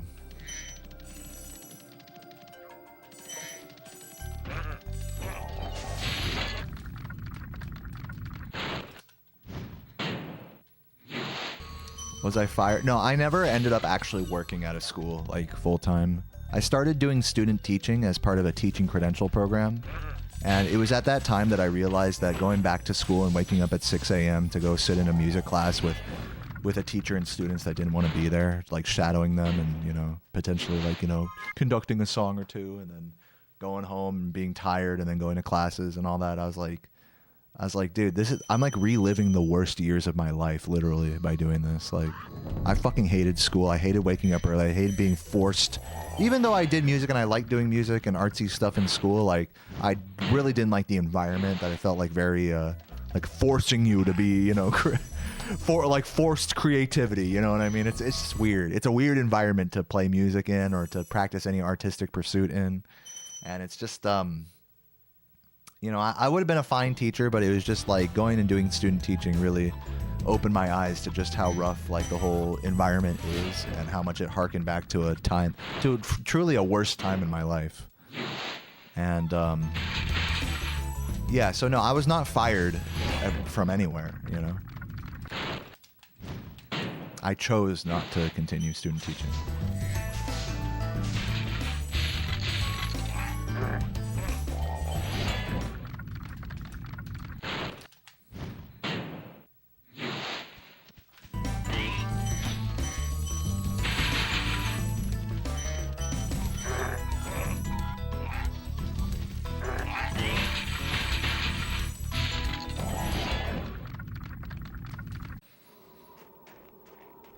Like my saxophone playing friends, you know, that were in the jazz program, you know, like it was cutthroat. If you were a sax player, I remember in that program, the director of the jazz program was a trumpet player, and he really fucking, it was like whiplash with the horn players, you know.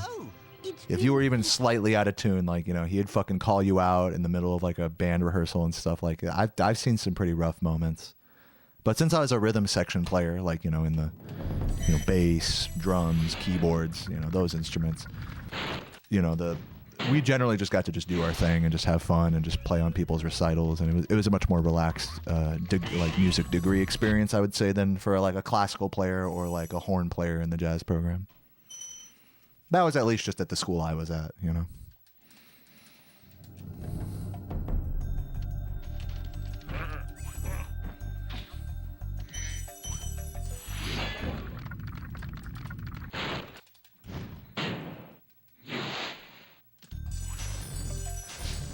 You're a new high school band teacher? Hey, dude, congrats.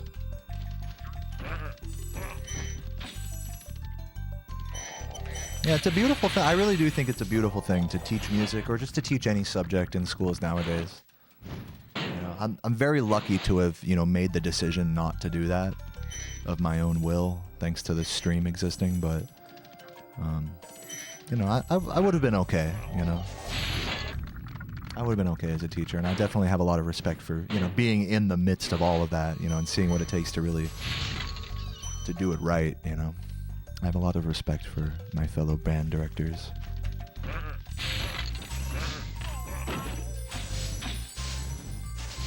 Do I recall hating the trumpet? No, I don't hate the trumpets. In fact, as a vibe player, what I would do is I would take the first or second trumpet player's part and read those, which are, by the way, in a different key. So you have to, like, transcribe. You have to learn how to sight read, like, and transcribe at the same time. No, trumpet players are cool. I like the trumpet players. Especially in, like, college, you know, where they're, like, you know, generally better. You know, they can hit, like, higher notes and stuff. You know, in college you have to, like, do, like, composition classes and stuff. So you'll write, like, you know, I remember writing, like, for one of my recitals, Flying Home, which is, like, an old Lionel Hampton song. And I had the trumpet hitting a fucking high D, I remember. And the fucking trumpet player fucking blew everyone's ears off in the fucking tiny little lecture hall that we were playing in. It was a good time. I love my trumpet playing friends.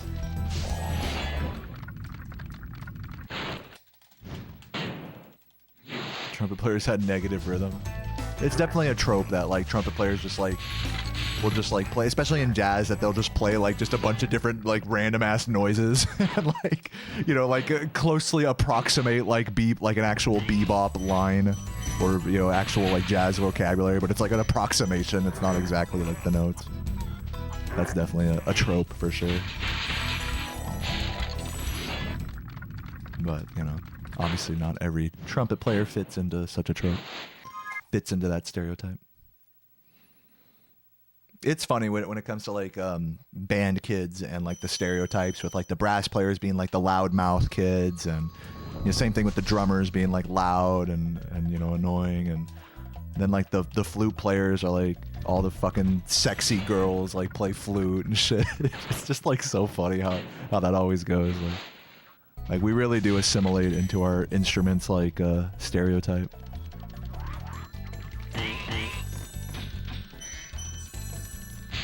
All the quiet, awkward kids play clarinet.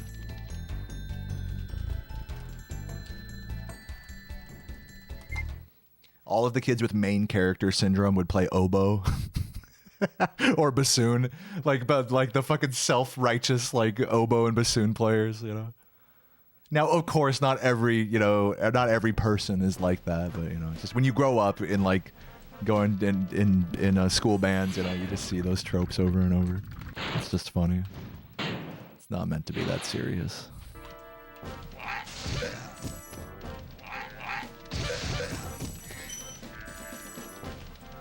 The fucking first violins were always, like, the super studious ones that would, like, have, like, straight A's in all their classes, you know. Trying to get into Harvard and shit.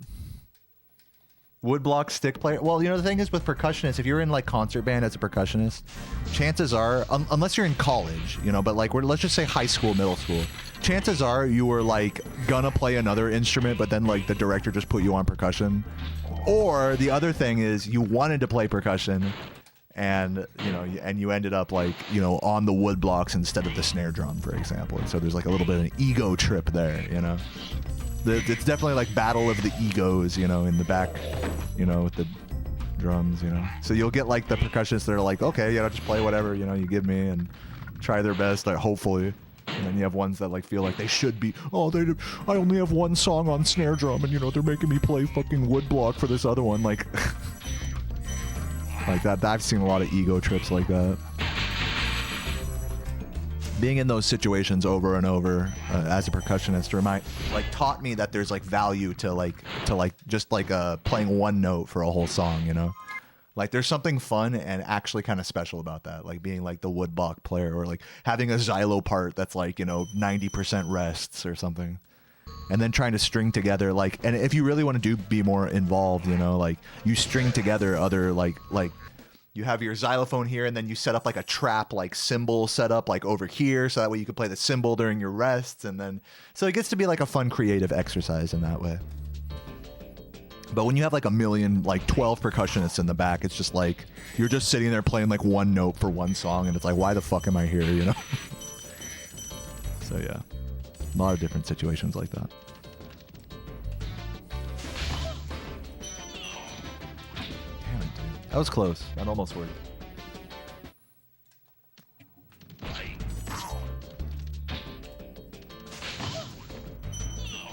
Dare I continue this run? I might continue this run. I don't really feel like resetting again at this exact moment. Anyway, I'll do more runs today. I just want to see how much I can make this work. If I have another like major time loss in this run, I might reset. But for now, I'm going to be about 10 seconds behind exiting this level, roughly.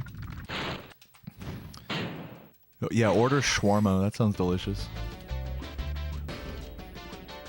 You should go pick up lunch from somewhere. That's my advice. If you can manage such a thing.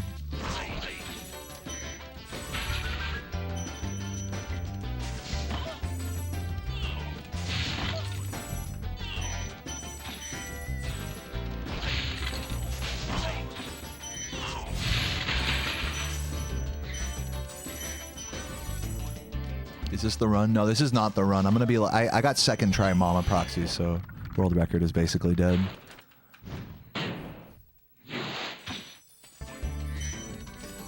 Lunch tastes better when it's delivered in a clapped out Honda Civic. It definitely tastes less warm. It definitely tastes more room temperature that way. I'll give you that. More steamed inside of a styrofoam box. So if that's your thing, then hey, I'm not judging. You're gonna make Italian beef? That sounds great. Is Mama RNG? No, it's not. It's literally all in the position that you flame her into the corner. So if I fuck it up, it's like my fault. Most things in this game are like that. Like there is an element where it's like, you know, you kind of got to get lucky, but at the end of the day, if you really want to get technical about it, it's up to the player to ensure the consistency of something like Mama Proxy. So yeah, I would say like with Mama Proxy, it's like practically speaking, you have to get lucky, but like technically speaking, it's not RNG at all. It's all execution. I know that's kind of a difficult concept maybe for people to wrap their heads around. It's like something's either the game's fault or it's your fault, but you know, the truth is that you can't really be so precise that you'll hit Mama Proxy every single time without fail. That's why I say there's like an element of like practical luck to it. Like with Rat Proxy as well, there's like you gotta get practically lucky. Even if there's like only a slight amount of RNG. I hope that makes sense.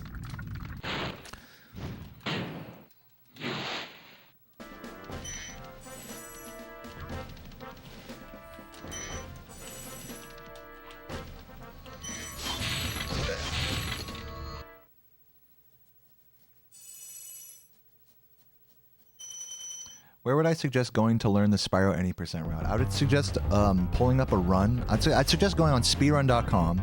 There's actually some reference materials if you're curious that have like old gem routes. But what you could also do is download LiveSplit, download somebody's splits off of speedrun.com, and then like watch their run or somebody else's. Probably not like a top 10 run, but just start watching some runs and then decide, okay, I want to learn this route from this run. I want to learn that route from that run. And then start putting it all together and start trying it and see how your gems look and see how you want to adjust your gem counts accordingly. If you're brand new to this category, I would say definitely do a blind speedrun to get started. Like just play through the category without any routes or tricks learned at all.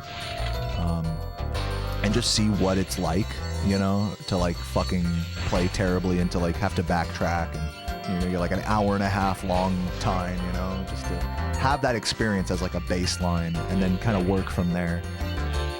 Maybe bring up like I said, bring up a run and copy a few levels and, you know, maybe try another run and then copy a few more levels and so on and so forth, and take this level from this player and that level from that player and then see how the gem counts line up. You know what I'm saying? It's tedious work. I'm not here to tell you that getting started in learning any speedrun isn't going to be like boring just watching someone and then copying what they do. But if you really want to get to like the level that I'm at, I'm not sure if that's what you want, but if you want to get to like a high level, then that's kind of what you have to do at some point. But especially if you're new, like I said, you don't have to go there. You don't have to get like all hardcore right away. Just play the game and turn on a timer. You don't even need splits. And just see if you like it. You know, just dip your toes into the concept of speedrunning. It doesn't have to be a big commitment when you're starting out.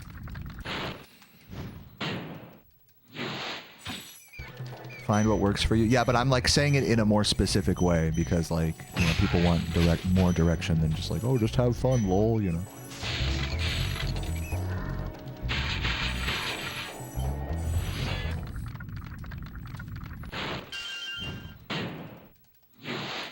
Yeah, and also to any of you guys, this is a great chance for me to mention. I always mention this like once per stream. To any of you guys who are like maybe new to speedrunning or you've tried a few runs and you're not really sure what your next steps should be, I offer lessons in this game. And you don't have to do it. It's no pressure, but as an option, you can DM me on Discord. I charge $40 for an hour-and-a-half long lesson.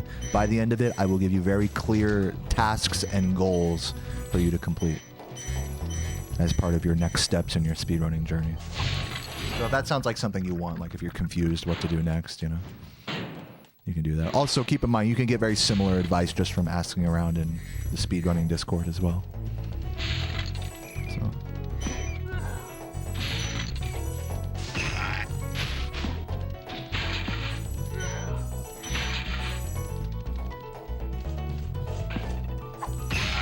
But yeah, the truth is, there's no like right or wrong way to do this audio. Like, if you just want to sit down and like just fucking play the game and see how well you do, like that's valid. You know, don't feel like you have to do things a certain way.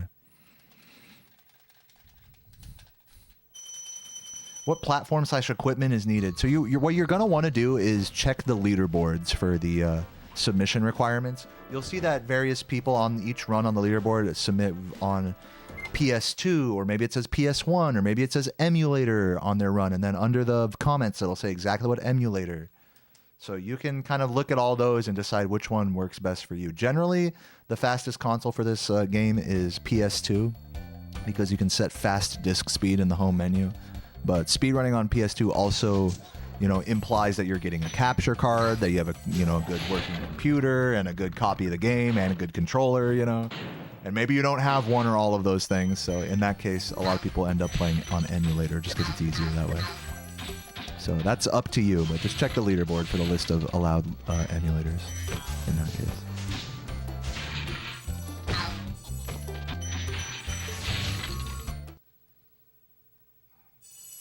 I use a PS2. You can type !setup in the chat for more details. At this point, Gem Vrens, I'm gonna try to focus on the run now. I can't walk. I'm not gonna hold your hand through this whole process. But if you want me to do that, consider DMing me on Discord, and I can give you more attention when I'm not in the middle of runs. Okay? Thanks, man. Or just ask the speedrunning Discord as well. ! I think I have like a link to it in my chat somewhere.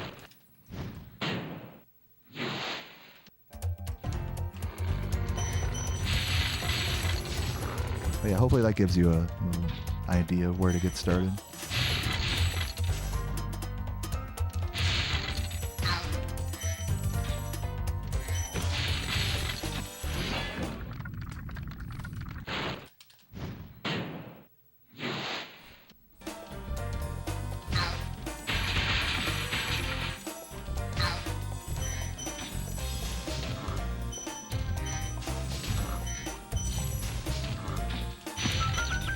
Hey, good luck, man. Good luck to anybody just getting into speedrunning right now, regardless if it's this game or not. I give you all my energy. Oops. Dude, terrible. That suck.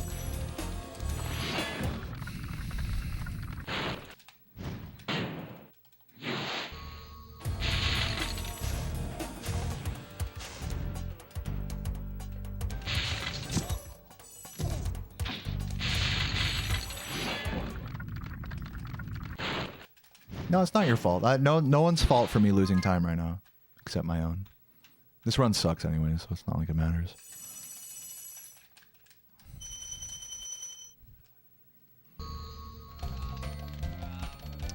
good, my friends. Oops. Do I use a cloud lifter? No, I just turn up the actual output volume on OBS. Right now it's boosted by 24 decibels. That's part of the reason I actually got the Rode Podcaster instead of the... Or Rode Procraster. Procrastinator. The Rode Procaster instead of the Shure SM7B. Is because from what I could tell from reviews, the SM7B requires like something like a cloud lifter in addition to boosting it on OBS. Whereas this mic requires less boosting. And it's cheaper. This mic is also $100 cheaper.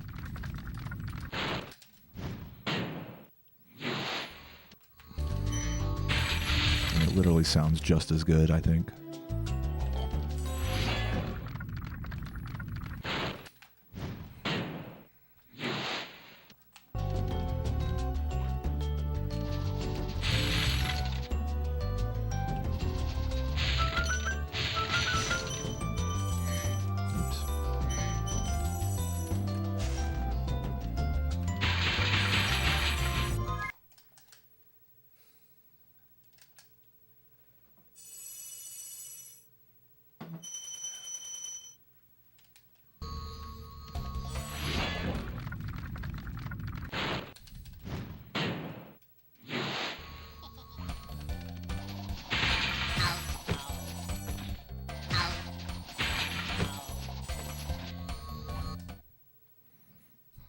Yeah, Wiz, that's literally what my setup is. I play component plugged into a CRT, but also split to a upscaler for an HDMI capture card. For more, if you haven't seen, type !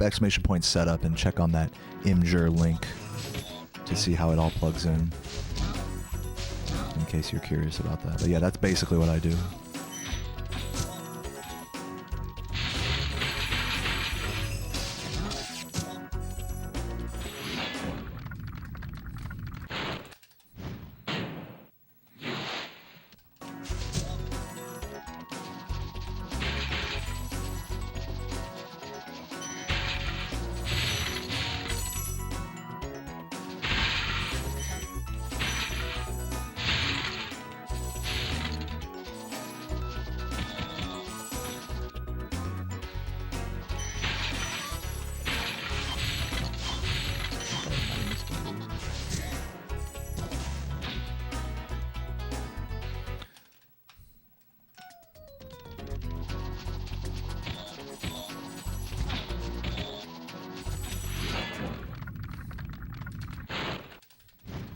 Ow. Hey, thanks, Kugra. Enjoy the lurk.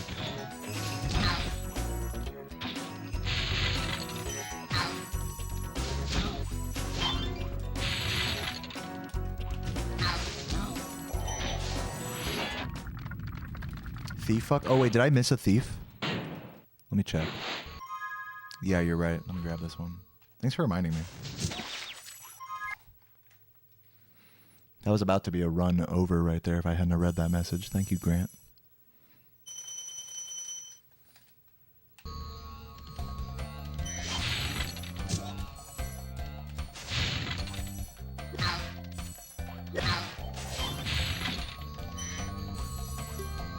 I just wasn't paying attention. What's up, Chloe? That sounds like a good vibe. Yeah, I'm glad you like my MS Paint drawing. My cursive on the top left. Yeah, there are other players that have different setups and their own like little drawings that you can ask about in the Speedrunning Discord. I'm trying to replicate that setup. Yeah, just fair warning, it is kind of expensive. If you don't already have an OSSC and an HDMI capture card, be ready to spend a few $100s on those things.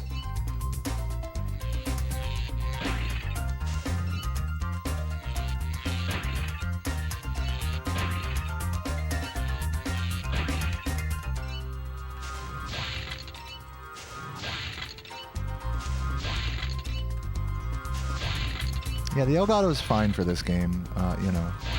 People have had issues with them in the past. I mean, pretty much any HDMI capture card you use, you're going to have to like refresh and do that whole spiel every time you start up the game. An annoying thing about trying to capture this game is that the PS2 home menu is in 480i, but this game is in 254i.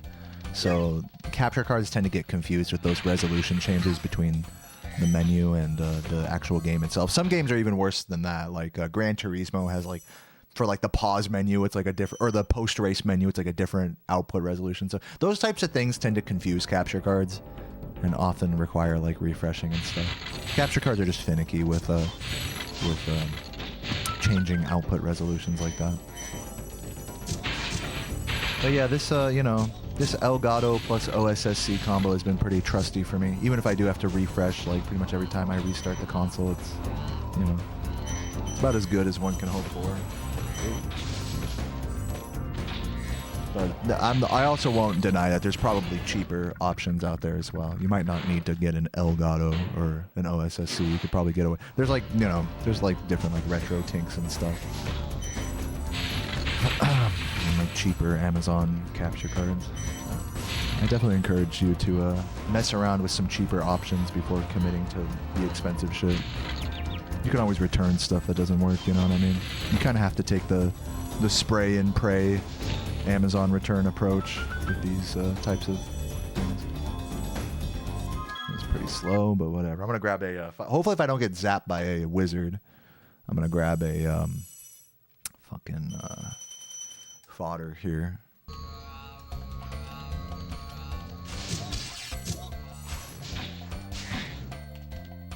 You already have an OSSC. Oh, that's good.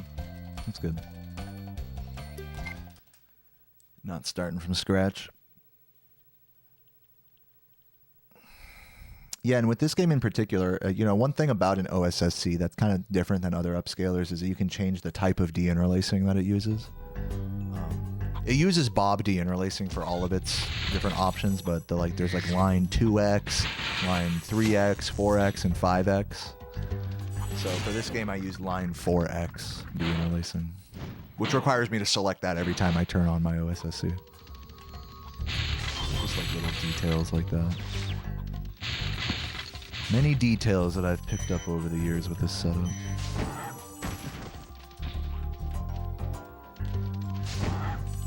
Yeah, all things considered, pretty reliable, for having used it as long as I have. Taking it on, planes and whatnot.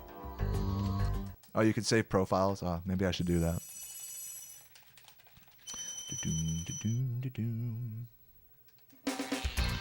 I want to speedrun CTR, but a speedrun racing game sounds difficult. CTR speedruns are really cool. I'm not sure if you watch Hypno Shark. I assume you do.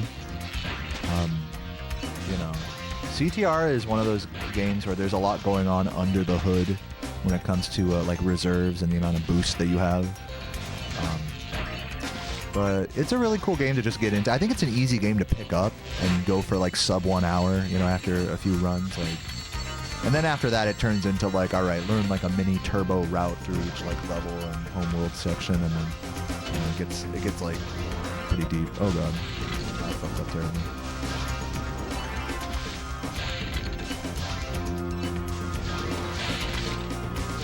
Yeah, I'm definitely no CTR speedrunning expert or anything. Really?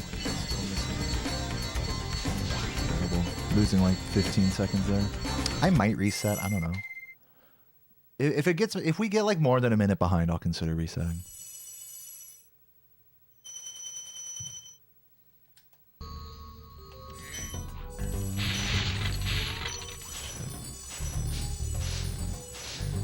Yeah, I love Crash Team Racing. It's an amazing game and a really cool speedrun as well. I would certainly recommend getting into it.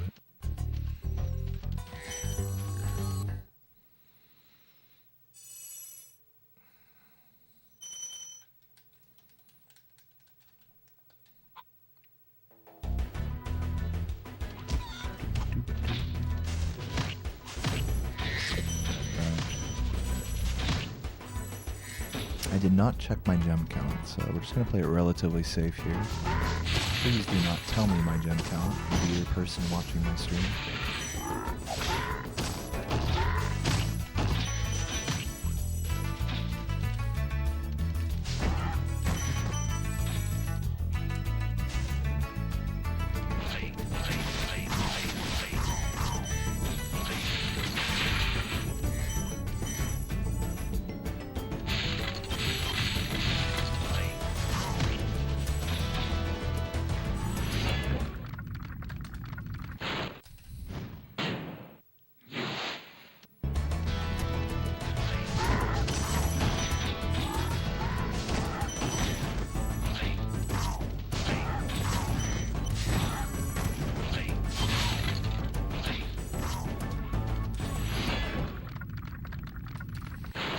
What's up, Disbelief? Welcome and thanks for the good luck.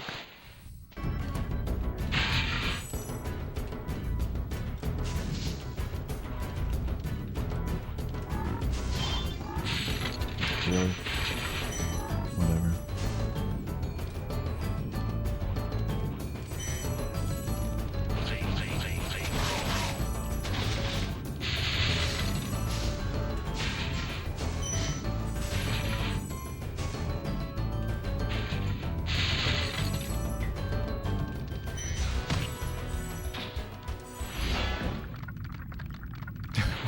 Minus 10 points for Spyro. Fucking Dumbledore coming in.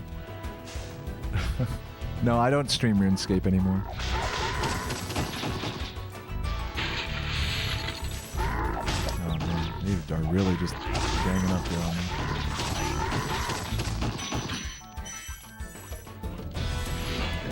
Can you add me on Old School? Yeah, my username's Deoman7 in Old School.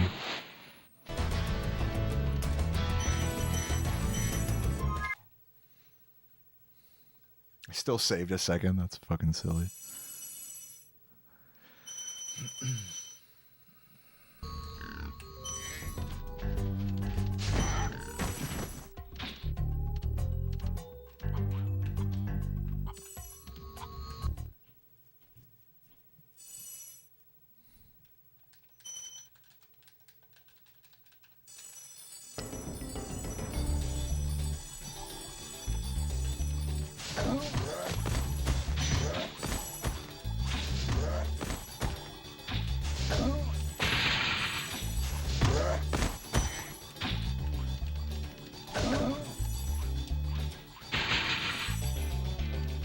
Good.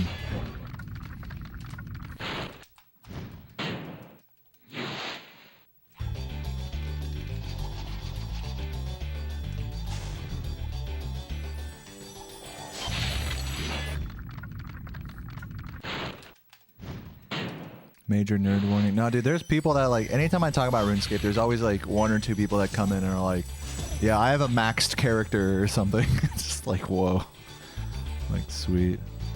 RuneScape is a game that'll teach you that no matter how much time you put into a game and how proud you are of your character or whatever, there's always going to be someone that like can one-up you, you know? Even if you have all 99s, you know, there's going to be someone that has like all 200 mil, you know? If you have some cool gear that you got, you know, there's always going to be someone with like slightly, you know? It's just one of those games. But it's cool because it's like you'll never be that guy. But you can at least be proud of what you've done, you know? So it makes it more of a solo, intrinsic sort of motivation.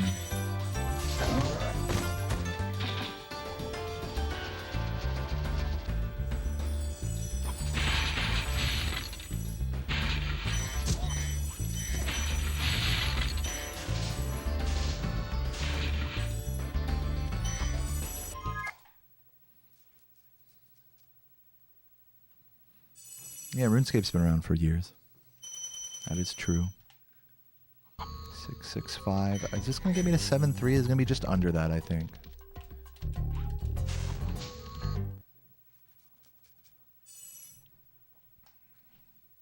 Six nine. So we're 4 gems down.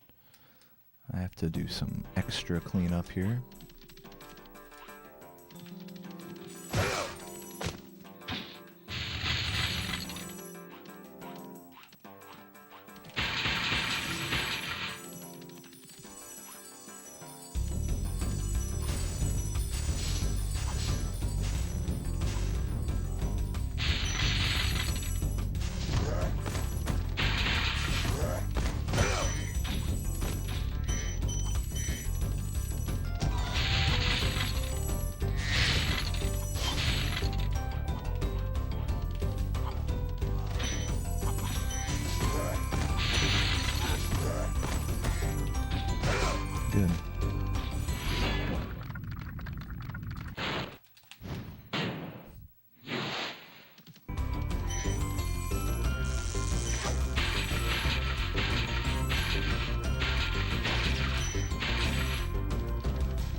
Oh, I missed that blue. That was actually so bad. I'm gonna be under gem now. Let's see if we can't recover it.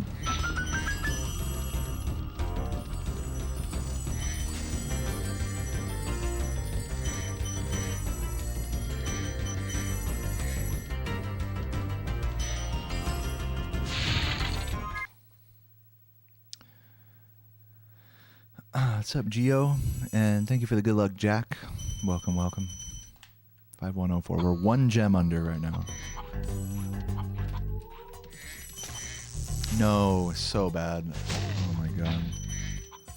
So bad.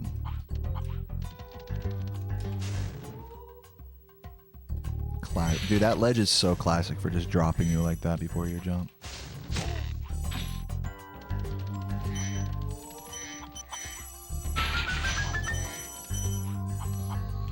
Both of these reds. We should be back exactly on gem count now, despite losing a bunch of time. Still less than a minute behind. I mean, it's not the worst run in the world. This can still 37. How often am I actively thinking about gem counts while playing? I usually don't think about them very closely, or I don't like pay attention to them until Beast Makers. Because that's when your strats start to shift slightly to accommodate, recover, or burn gems. Before that, you're just trying to get like everything you can on the route.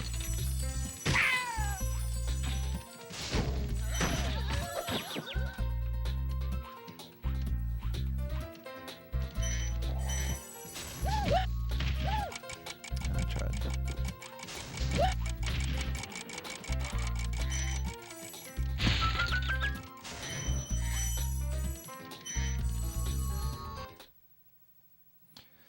Yeah, I mean, it seems like this like really flexible run that can like change and like on a dime depending on the gem count, which is true.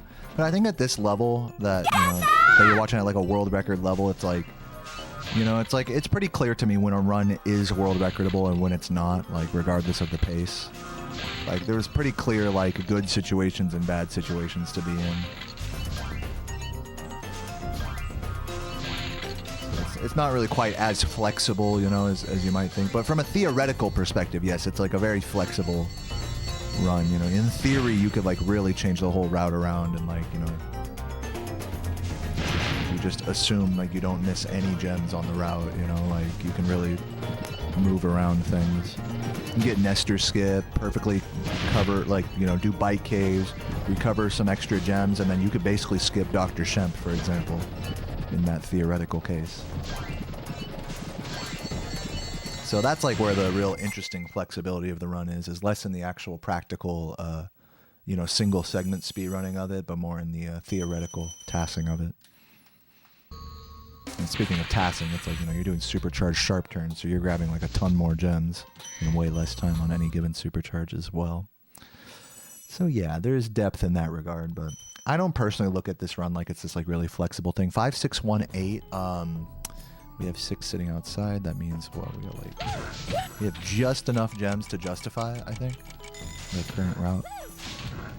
So yeah, for me, I'm just checking them to make sure that the routing I'm trying to do can be done, and then just altering it accordingly.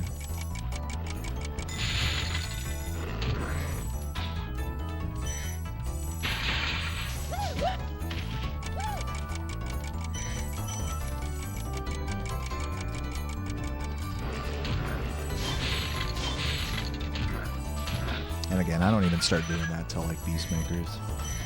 Given run. But I still remember how my first live stream ever went. You know, back in 2013, the short answer is no. I wish I'd have just highlighted my first ever live stream. I mean, I didn't know at the time that it'd become like my career or anything. My stick was stuck there. That was really bad.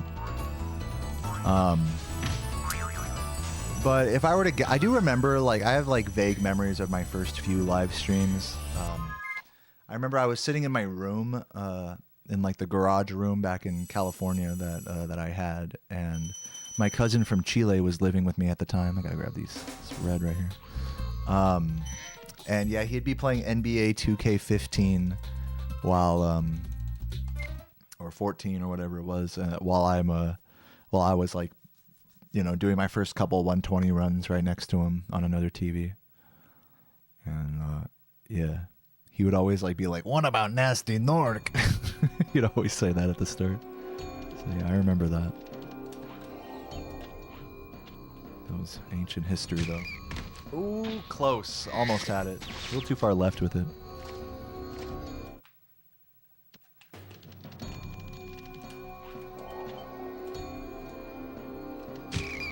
Come on, bitch. God damn, I'm really getting the short end of the stick today with this. Is this World of Warcraft Dragonflight? No, this would be Spyro the Dragon on PlayStation 1. How's it going, Anne? Good to see you. Do I have certain points I check gem count after Beastmakers? Yeah. You want me to tell you like every point that I check gems? I can do that. The short answer to your question is yeah. Feel free to ask more if you want more info. You were talking about Jersey Mike's and Anne's stream, so you got some? Nice. Yeah, I've never tried any of the actual like cooked meat sandwiches they have there. Only like the cold cut, you know, varieties.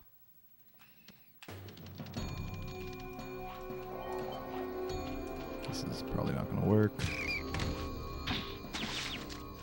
Yeah, this is Skyrim.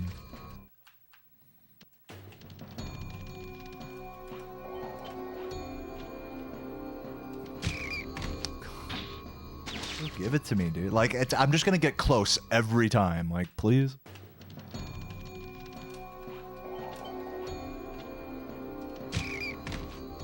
Oh my god, if that would have made it, I would have fucking nutted. It was on top of the dragon head, but it wasn't on the right polygon to actually land.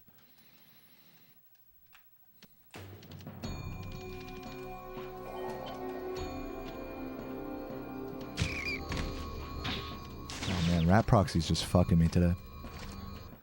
Are there any difficult tricks for Spyro games any percent? Yeah, there definitely are. You're looking at one.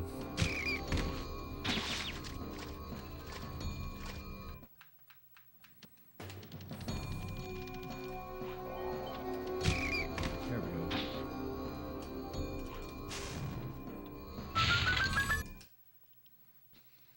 Hey, at least barely a sub 40 today. Better than my first run. What was the camera? Hey, the camera got stuck on the portal. The camera can get stuck on like walls and stuff in this game.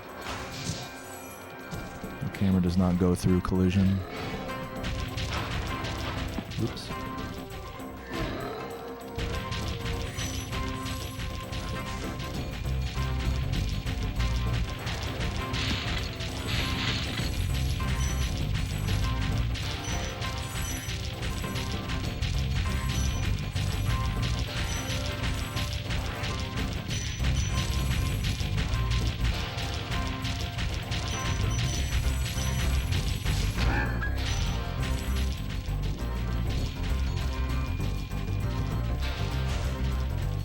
What's the name of the Oblivion speedrun I recommended yesterday? The channel that I recommended was PRC Live.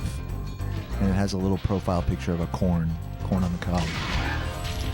Not even sub 40, I'm trash. GG's. I'm going to practice Rat Proxy a little bit after this run, but I just want to say shout outs to Monkey for the sub a few minutes ago. He says, "Yo, Deo, good luck. Thank you for the 32 months. Monkey lives again." GG, everybody. I'm starting to feel, you know, I started today feeling like I would say like excited and fresh in this game. I think that excitement and happiness is now officially worn off, and I'm officially in a place of emptiness and just floating through the runs. You know, like the true speedrunner like vibe. You know, completely empty, sarcastic, and just playing the game. That's kind of where I'm at right now. Not to say I'm not in a bad mood. It's just the initial excitement has now worn off at about the 2-hour mark, and at this point it's kind of turning into a grind. That's not to say I'm not going to keep going. I am going to do some more runs after this. I would like to get a better. I'd like to get a sub 40 today. That would be nice. I mean, Jesus Christ, I'm getting particularly bad rats today. I've been getting runs that actually, the 2 runs I finished today were both 37able with a first try rat. But Yeah, man, a lot of rats on my runs today. So I think I'm gonna practice rat for a moment before I hop into my next run. And yeah, thanks for the GGs, everybody.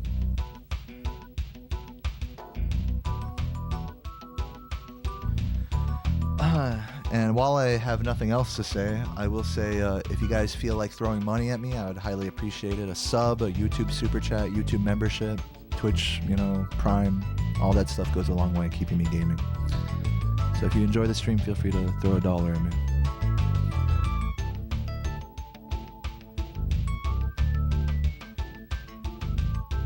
Letting go of my ego and feeling neutral? Yeah, I guess. I don't know. I'm not trying to be too philosophical about it. 100 bits if I take off my shirt. Well, I'm way ahead of you. Rat proxy is partially RNG, and frame perfect I think is not the correct way to describe it. But the short answer to your question is yes and yes. The long answer is sort of and no.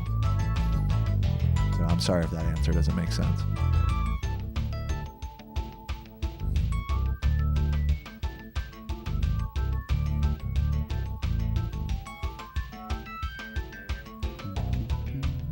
Waiting for these credits to finish here. I guess I could have done poverty credits. OSRS, thank you for the 420 bits. Appreciate that, Wiz. He says, good luck sending positive vibes. Thank you. All right, let's do some rat proxies, shall we? I motivated you to play Spyro 1. That's really nice to hear. Good luck, Ignacio.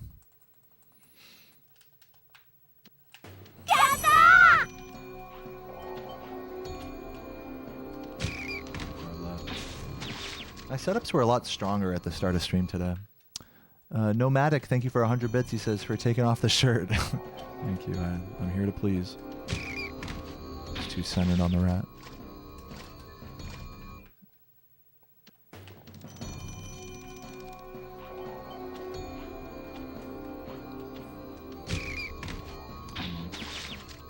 A lot of these attempts are just so close, but you know, you gotta be like perfect with this trick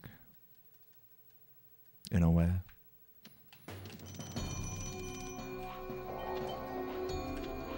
Close ain't quite cutting it here. There we go, that was good.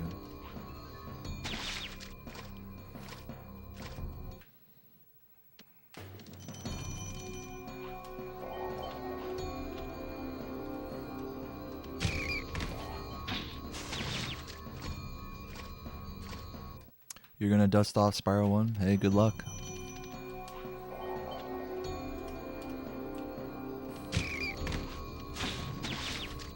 Was this my first run of the day? No, I have finished 2 runs today in total, including the last one.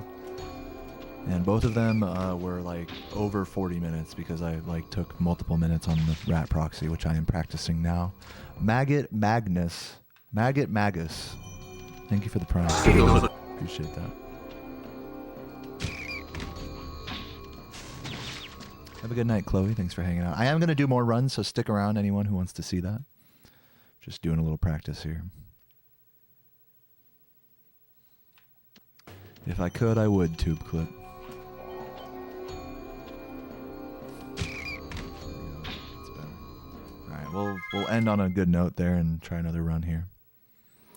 The most difficult trick in 120% is it bike cave. Bike caves is a pretty hard supercharge, but the most difficult trick of the category is credit skip. 3, 2, 1, go.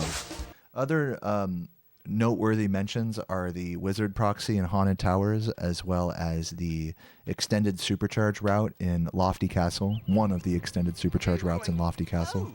It's been peaceful. Those are other notable mentions. The triple kill in Magic Crafter's Homeworld after High Caves is another one. So yeah, there's a lot of tough little moments of the run. But the hardest individual trick would be credit skip. What's up, Kimoon? Welcome.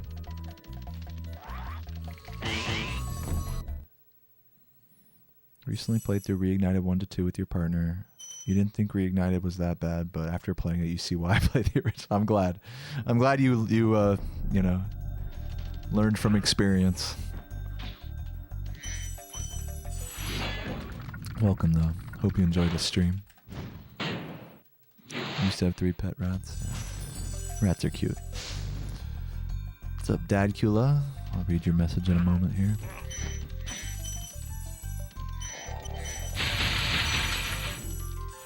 I wanted to say, keep up the great grind. Always loved popping in and catching the stream. Much love. Thank you, Dad Kula. Love you too, man.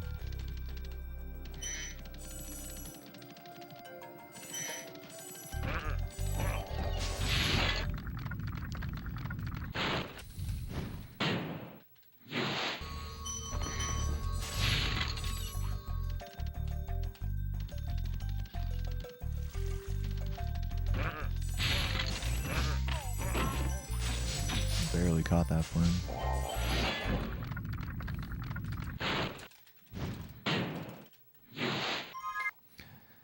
Mamandy Love, thanks for watching the videos and enjoy the stream. Love you, Mamandy.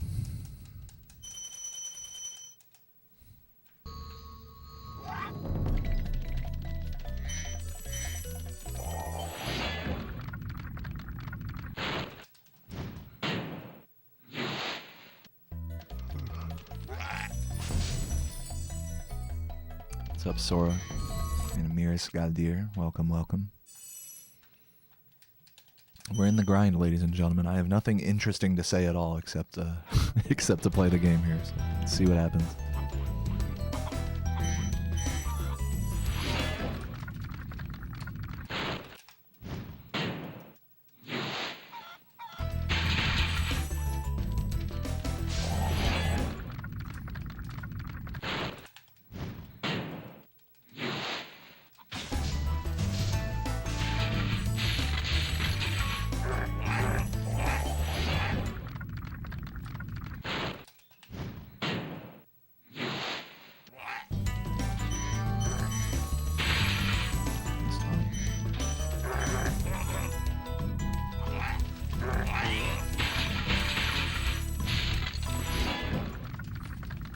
What would I love to eat right now? I'm not super hungry right now. I had a pretty big breakfast burrito before stream today. But we are going to go out on the boat, I think, today and go eat some, I don't know, some pizza or something at a bar. Maybe an Italian sandwich.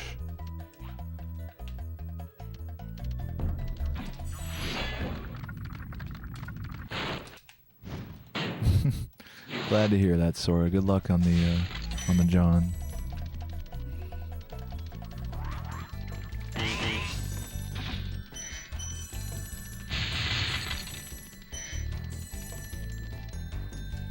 What's the time there? It is 3:27 p.m. in Missouri. You're on your Italian sandwich kick? Yeah, dude. I got some delicious, like, French bread that I've been making Italian sandwiches with. We just ran out of cold cuts, though, so I've been putting a lot of bacon on them lately.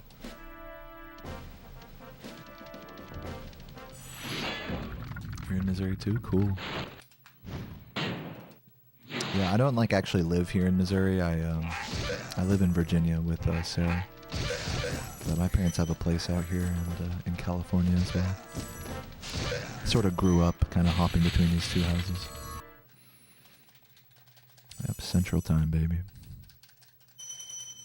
Do not eat sushi from Advanced Auto Parts.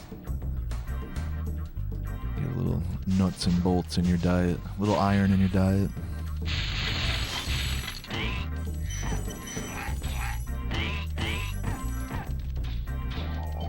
They got good internet in the Ozarks? Yeah, they do. They didn't used to.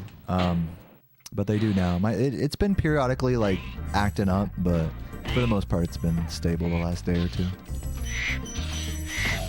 Day before yesterday, I had to go offline because the internet was no good. But I think part of it is just because there's a lot of people using the internet at my house right now, so might have something to do with that, some bandwidth issue. Chat is pretty behind. I mean, maybe make sure that the video player is, like, up to present right now.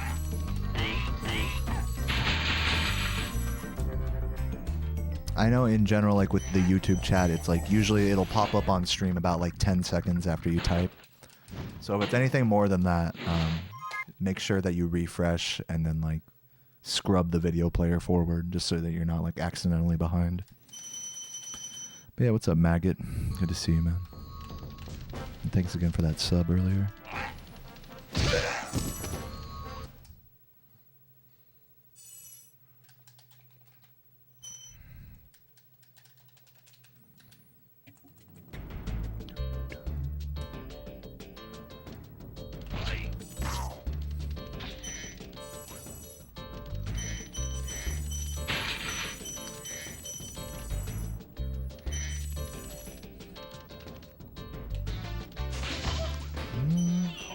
Oh man, I really thought that was gonna work. That was unfortunate. Probably gonna reset this. Now this one will work. Okay. That was so close. And eating dehydrated mangoes. Cool. Have I ever played World of Warcraft? Yeah, I played WoW. Basically, no. I haven't like properly grinded World of Warcraft. I played it for like, I don't know, like a couple hours, like back in like 2019. So I don't know if that counts. I like created I got a character to like level 12, a Pandarian to level 12, and then never played again. 3, 2, 1, go. So I don't know if that counts as having played World of Warcraft or not.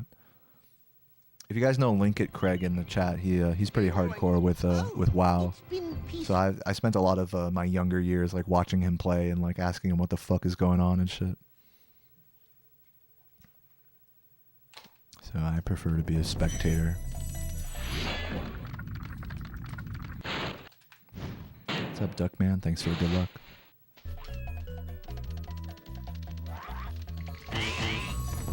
Pandarian suits me. I only chose him because he's a cute panda and also because he has like a dash attack thing as part of his race. So you can like dash around without having to be a rogue. Or maybe I was a rogue, I don't even remember.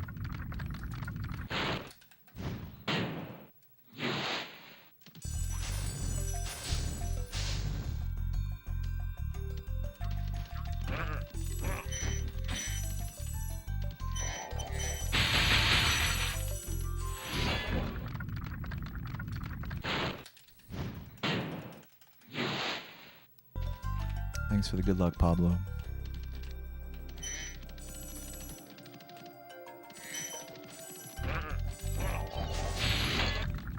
And Freezy, welcome, welcome.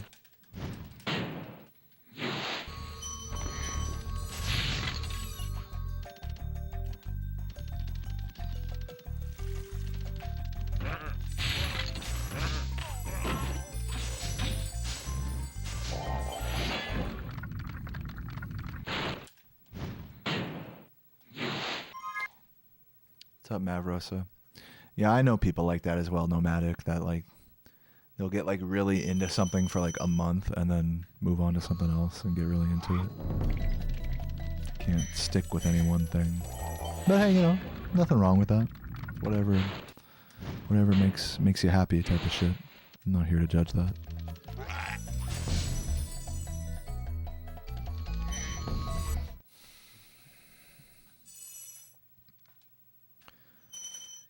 I'm doing all right, Mavrosa. Just in the throes of a grind right now, kind of mellowing out and trying to focus on the game a little bit more. So yeah, hope you enjoy.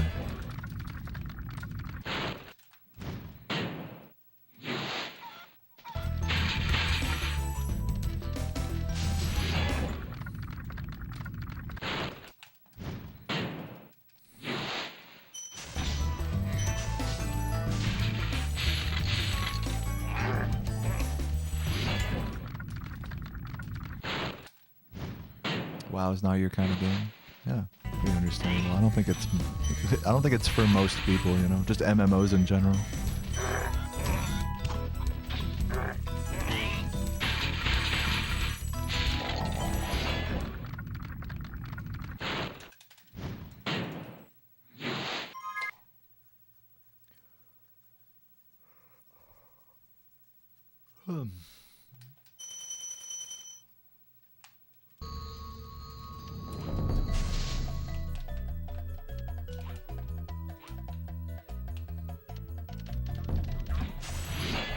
Hey Michi, Thanks for the good luck. Welcome.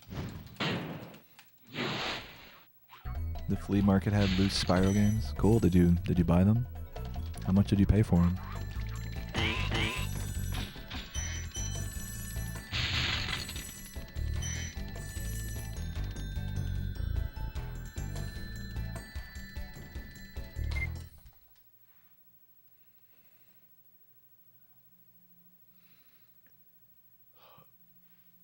I don't know what MLM is. Unless you're talking about multi-level marketing, which I'm assuming you're not talking about. Hey, Lozzie.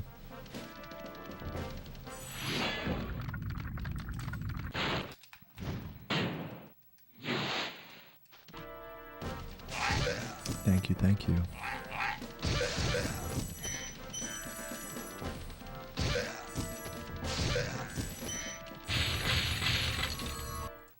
Motherload mine, yeah, I feel that. Yeah, they did change it around a lot. I noticed that as well. They like moved where the hopper is and like a little bridge thing.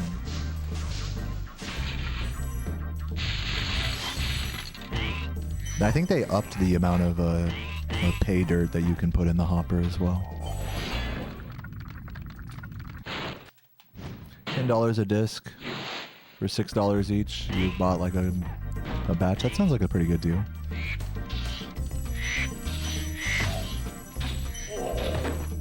Usually when you buy like a copy, like a used copy of this game off of like DK Oldies or something, it's like $20. Like just for a loose disc.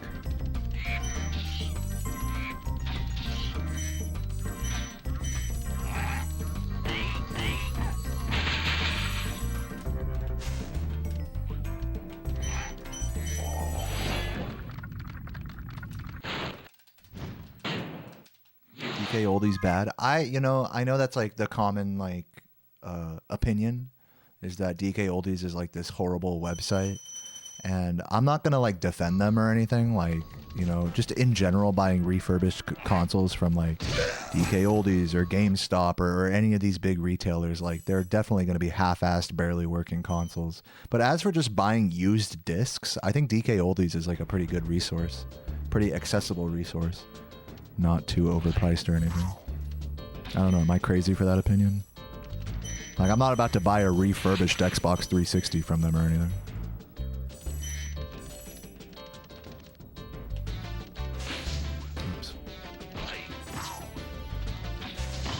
Gonna work? No.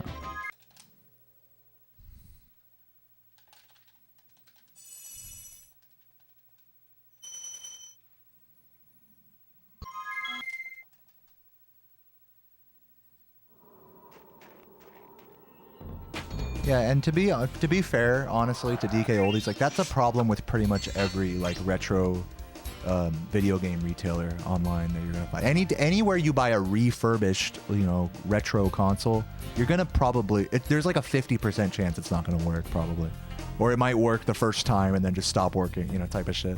That's a problem that's not exclusive to DK Oldies though. DK Oldies doesn't get a pass for that or anything. I mean, like, if you're gonna sell a refurbished console, it should be working, you know. And that's just a problem with the whole industry in general. It's just peddling broken shit, you know, that barely turns on, you know, to innocent consumers. And yeah, DK Oldies has definitely been like a in the line of sight of people to get mad about that. But it's just a problem across all of like retro gaming, I feel like. Retro game retailing.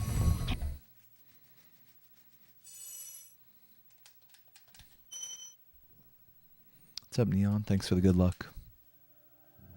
$20 for a loose disc? What, is that bad? For this game, I think that's like average. I think any more than that is like a bad deal. Anything less than that's like a good deal.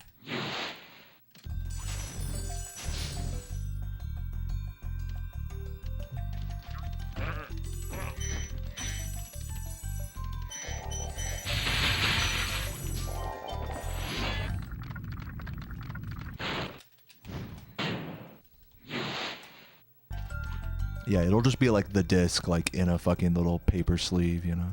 Dude, I missed both those reds. What's up, Bailey?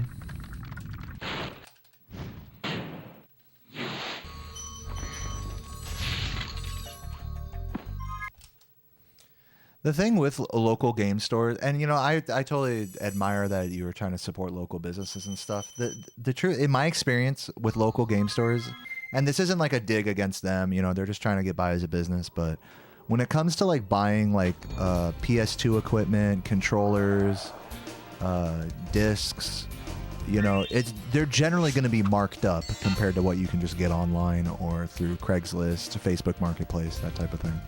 And naturally, it's like you pay a convenience fee for easily accessing it in a game store. So it makes sense. I'm not hating on them for that. But like $100 for like a PS2 with like some third-party controllers? No, dude. You know? 3, 2, 1, go. $40, $60 for a copy of this game, you know? No. I'm not about to do that. You know, I'll pay $20 for a controller. I'll do that. You know, but sometimes I've seen them have shitty used, you know, first party controllers for $30-$40. It's like the markup is pretty insane with retro game stores when it comes to, at least when it comes to PS2 equipment, PlayStation 1 and 2 stuff. If you're just looking at like just the shelves of like just random like oddball games, you know, for like $5, then okay, fine, you know, but for like actually trying to get a good console or a good, you know, controller, good copy of a popular game, it's not really the best place to look, I think.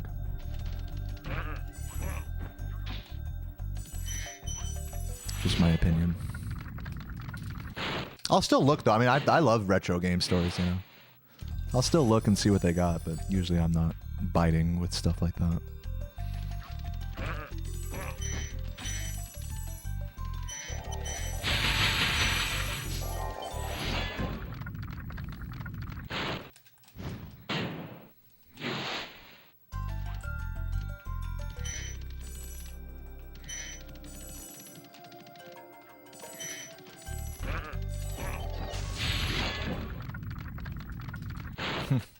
That's cool, Macy.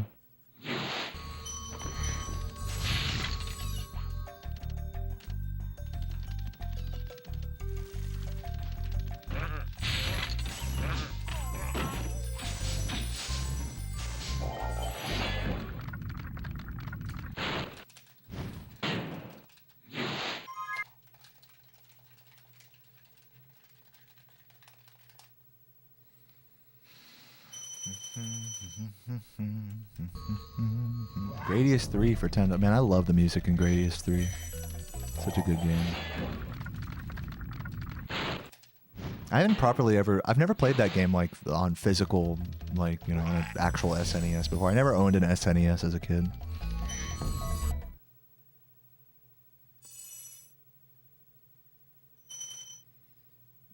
You had a Mad Catz controller that had fans in it? That's kind of badass. Are you sure those weren't just the vibrators? Because they kind of look like fans. If you ever look inside like a controller's, like the vibration in the handles, it looks like a fan spinning.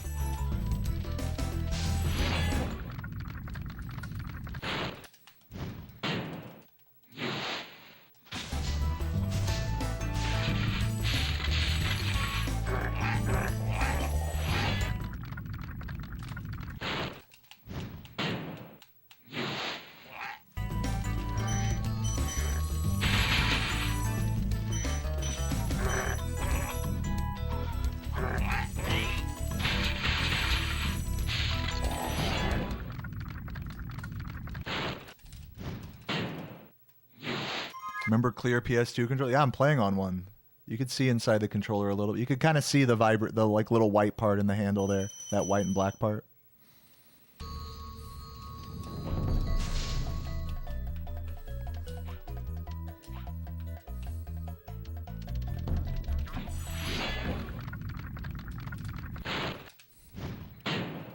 What's up, Hangman?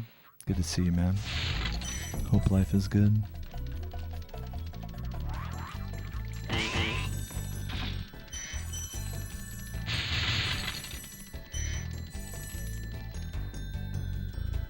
What about Chinese wireless controllers? I'm not a fan of any third-party controller for PS2 or PS1 for that matter. I have yet to find one that really impresses me. There might be one out there. I just haven't found one yet.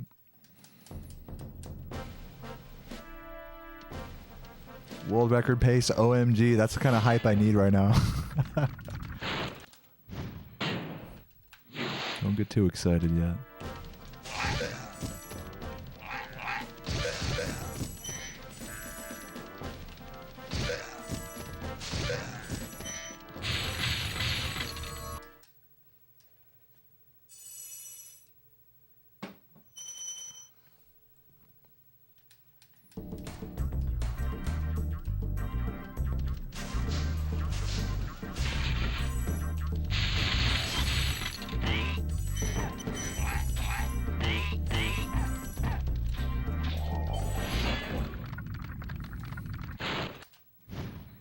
Illegal U-turn because you missed your fucking turn. Dude, I'll never... I'm not the type of person to do shit like that. I'll drive for an extra fucking like 2 miles before I can like actually safely U-turn. I mean, if there's no cars around, I guess I'm not against doing an illegal UE, but if there's cars around, I will drive however far Google Maps reroutes me. I have no quipes or qualms about it.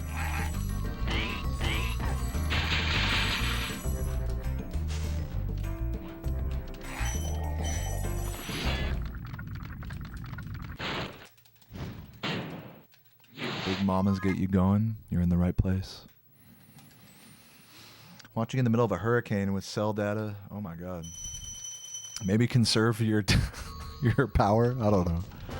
Thanks for using the last of your of the electricity in your house to watch my stream. I appreciate that.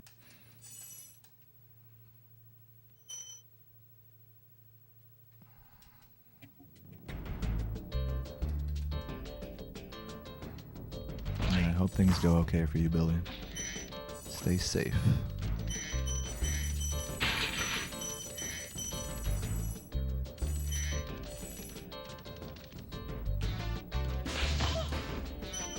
Nice.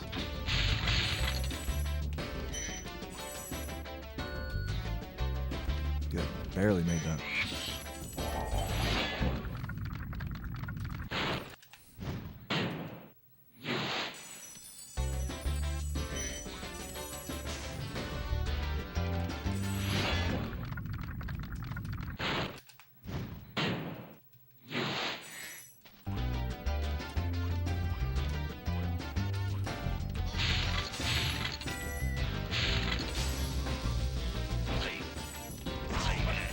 Missed him.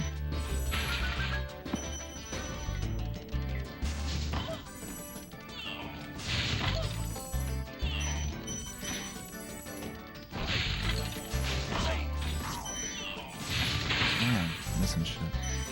Not good.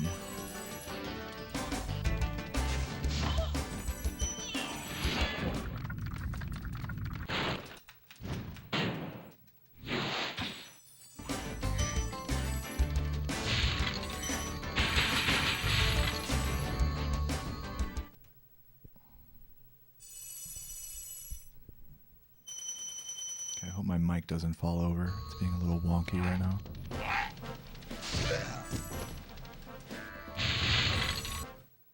I'll just leave it like this. Hopefully it doesn't fuck up.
Thank you for the good luck, Dylan.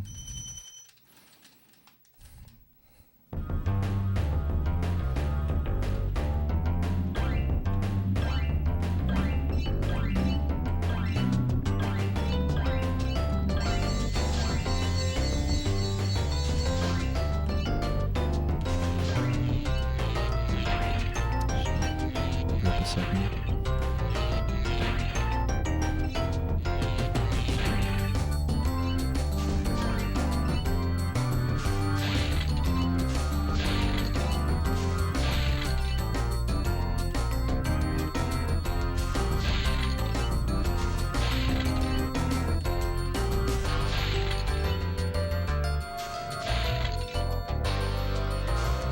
My eyes are itchy.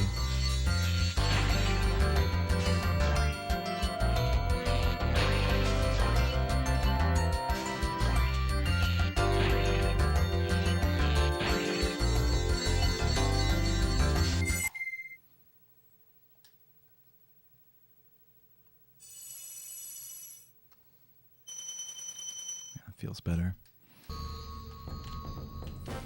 He's not gonna. Good. What's up, Kate? Thanks for the good luck. Got any challenge runs planned? Not really. Just trying to stay in the zone here. Thanks for the good luck, Ian.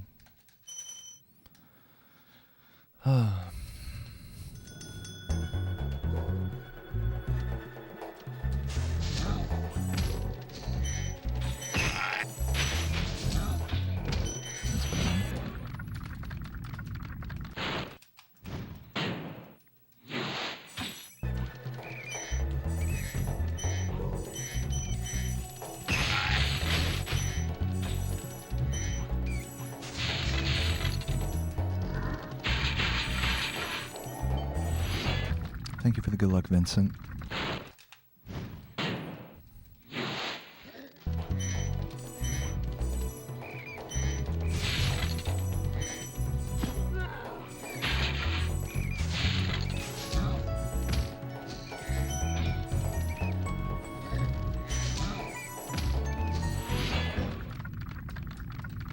Welcome back, Jack.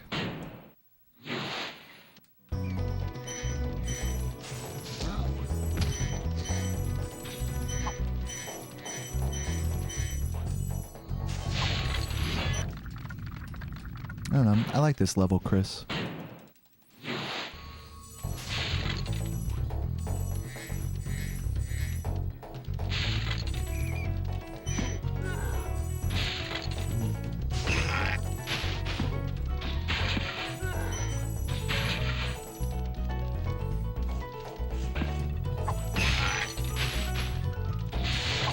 Missing a couple gems here, but we should still be over 200. 206.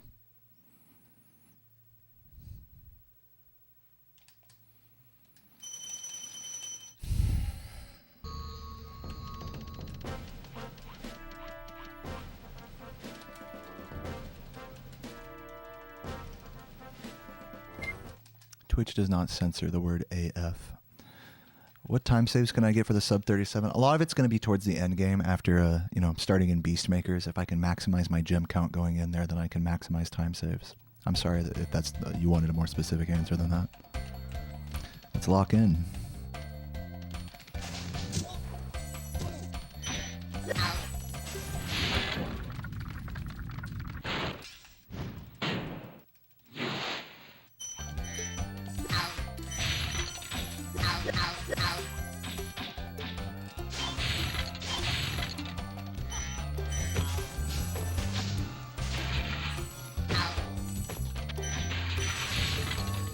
Hey, thanks for checking out the latest video, Twan Ron.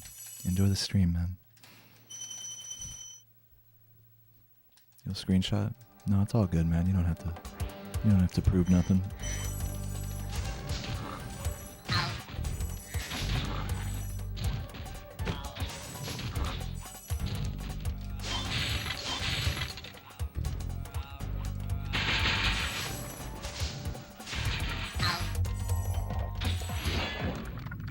Thank you, Rabby.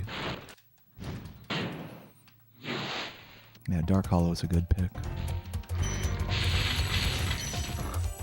Dude, just gotta wait it.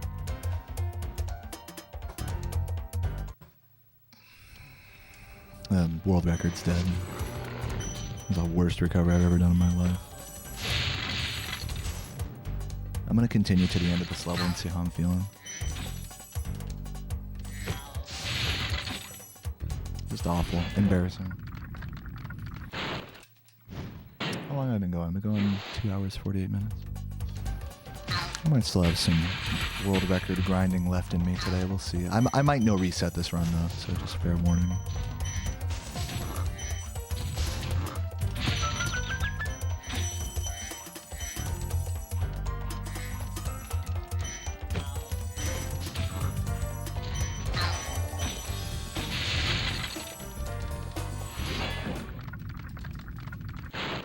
-2. I'm hoping I'm under +10 exiting the split. We'll see.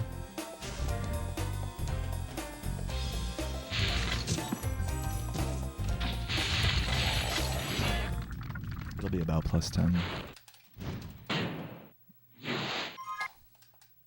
+8. I'm not going to look at the chat yet. They're all judging me. They all hate me. Meanwhile, my chat be like, what did you guys have for breakfast today?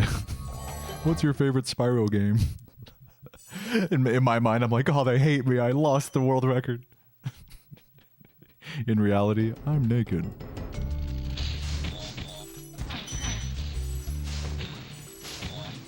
Oh, come on. I almost got around it.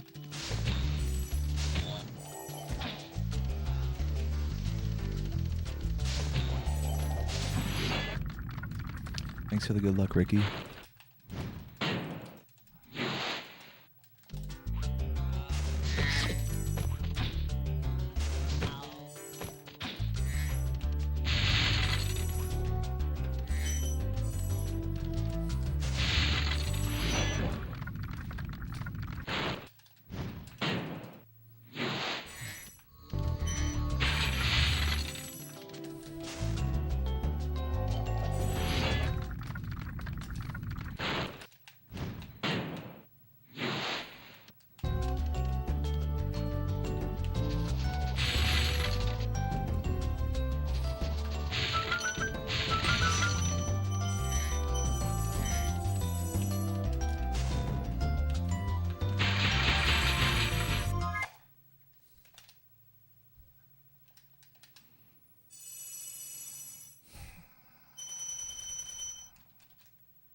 There we go, Alexander. That's the judgment I was looking for.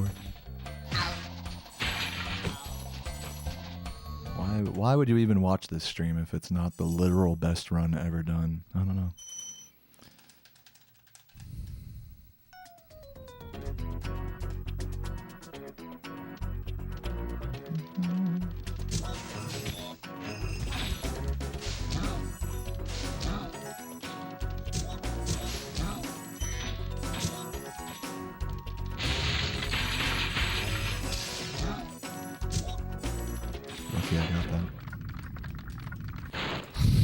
Butt naked, by the way.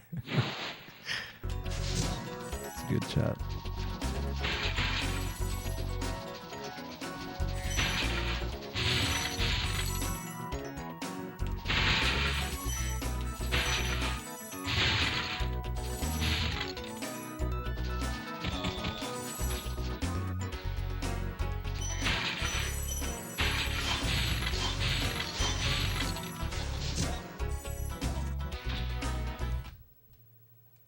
The hardest section of this run is probably at the very end.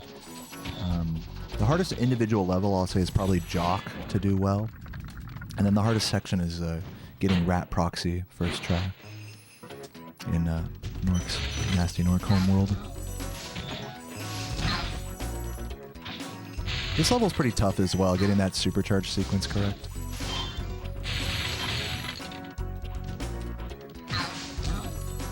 Probably gonna lose a little time here.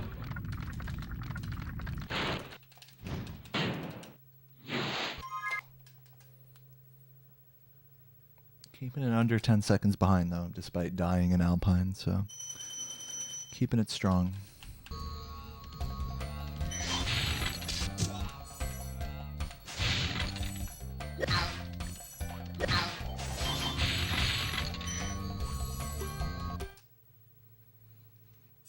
Can I create and narrate a Spyro book? No. But I'll make more videos in the future. Don't worry. Close enough.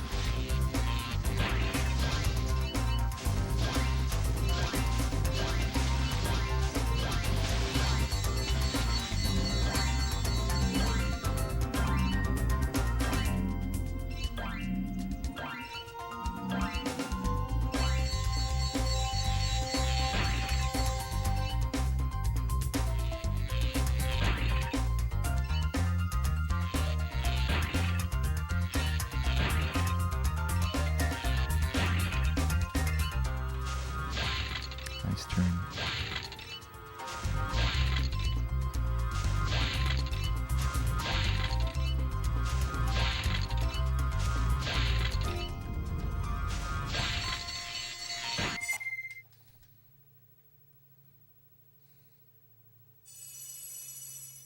No, I've never been to Germany.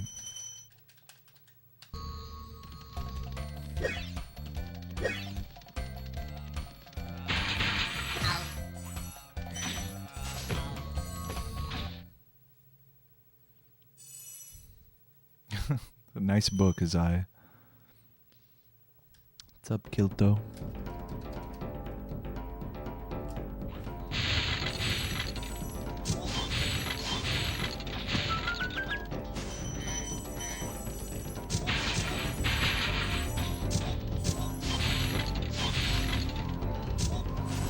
Really awkward movement.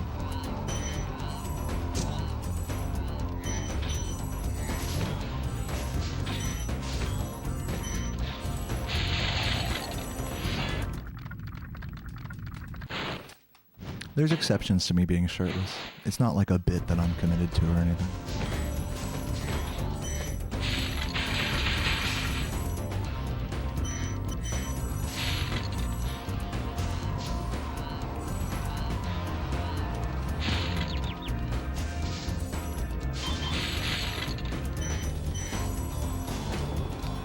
Every time I'm on a run, it misses. That trick literally only works in practice. Or that movement, rather, for me.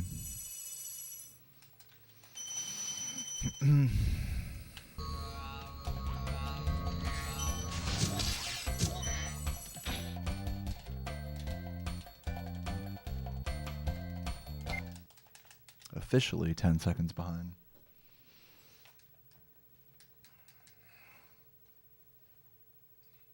Man, my fucking neck hurts.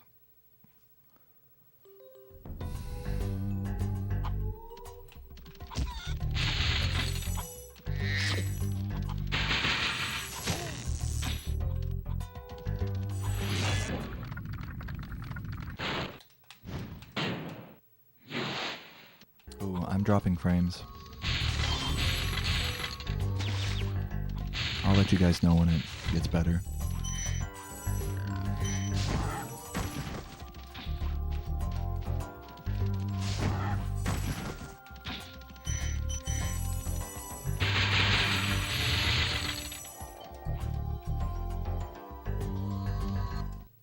Okay, it's better now. Refresh if it's all fucked up for you. Refresh the player, the YouTube player, especially in scrub forward or on Twitch. Refresh.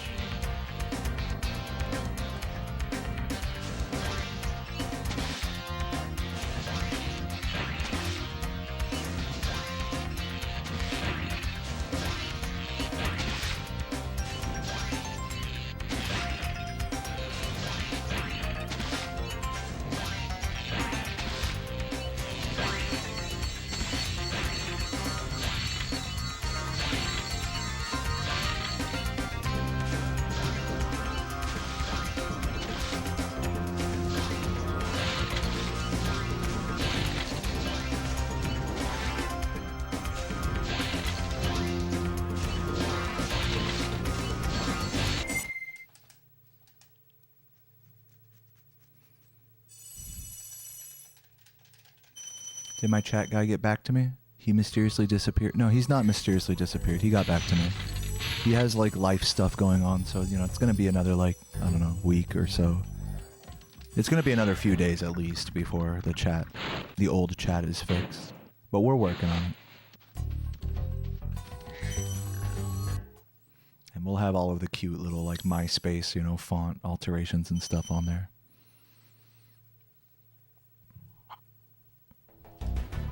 I gotta try to get a FFZ and whatnot working on that too. Okay, I didn't check my gen count, but I'm assuming it's good. This is bad. That bonk was not good. That works out. Got lucky with the tongues there. Don't tell me my gen count in the chat, by the way.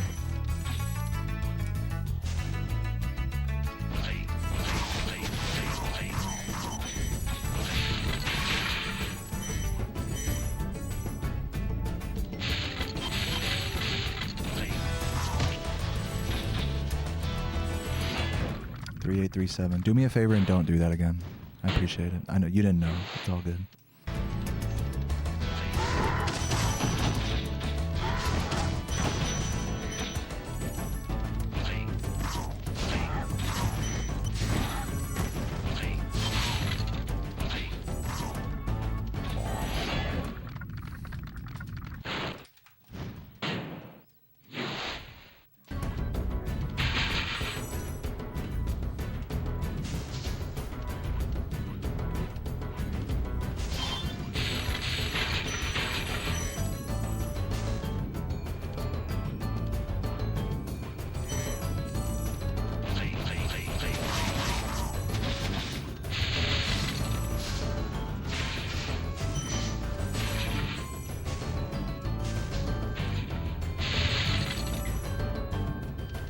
Is there a rule about that? Not written.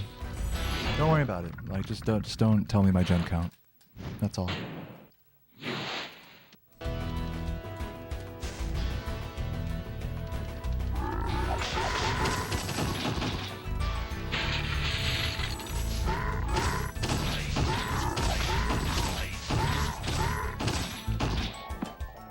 Dude, just get up there. Please just get up there. Holy fuck, I hate myself. It'd be cool if summoning salted. Yeah, sure. Would have saved time if not for bonking twice there. It was a decent enough bog.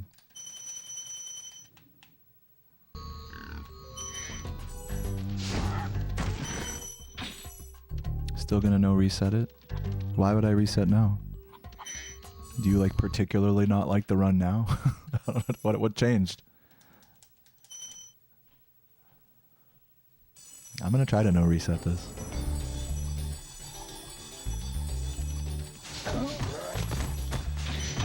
This run has basically been dead since Alpine Ridge, so.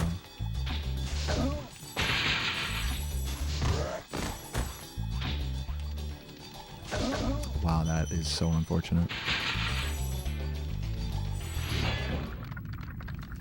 I got a tattoo of some Spyro gens. Cool, Vorkender.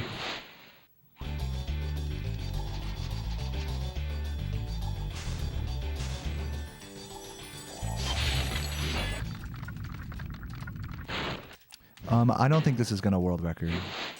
It could, but for my mental health, I don't want to be in that headspace right now. I hope that makes sense. I just want to play and just have fun. I know it's like kind of I don't want that pressure on me right now. This run's not good enough, really, to put that kind of pressure on. And that's okay, you know? Maybe it's not okay. I don't know. Maybe I should put more pressure on myself. What do you guys think?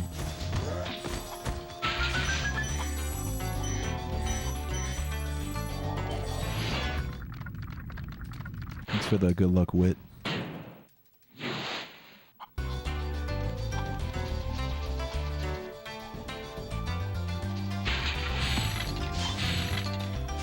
What the fuck? I tried to flop off that.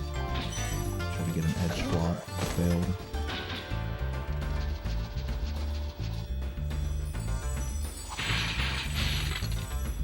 Ugh. At least I didn't bonk off the edge. Like that one. one run.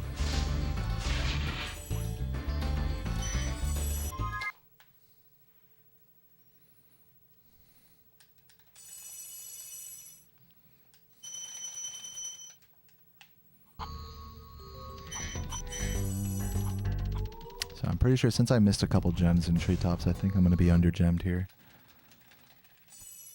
Let's see. Oh no, we're over gemmed. We're good. I can actually skip a few.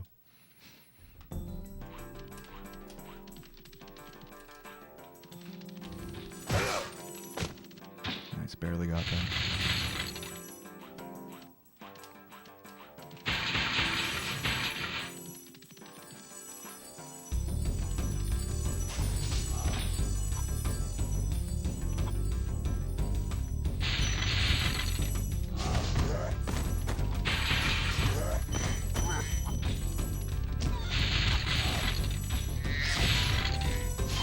I don't even on a route like this. I don't even think I have to flame him. I could just jump over to the.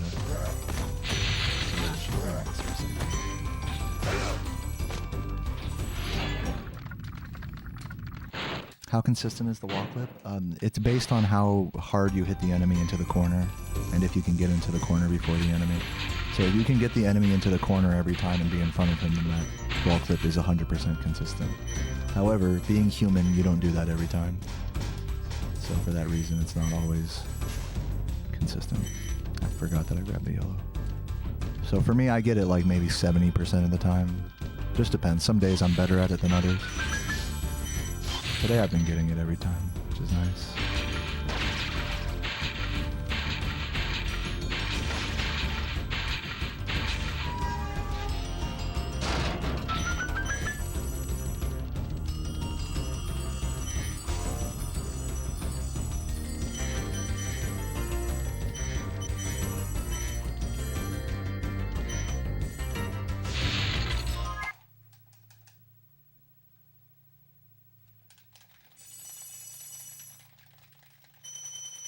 Yeah, I thought the big monkeys actually hit you with their ball sack, their testicles. But yeah, I guess breasts work too. Some weird genitalia type deal.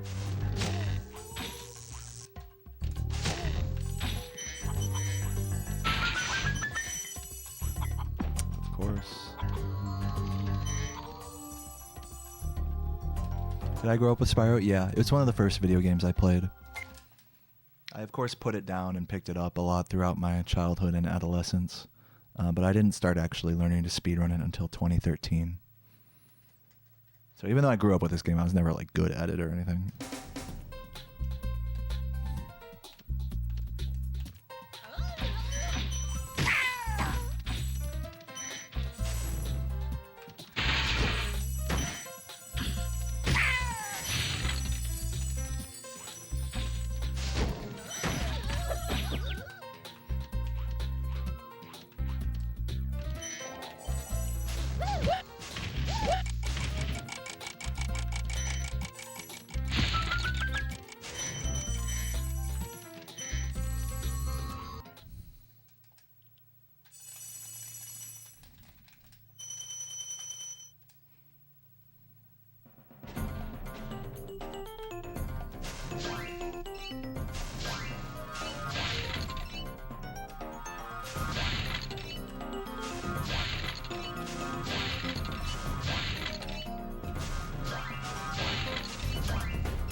That was a nice flight level there.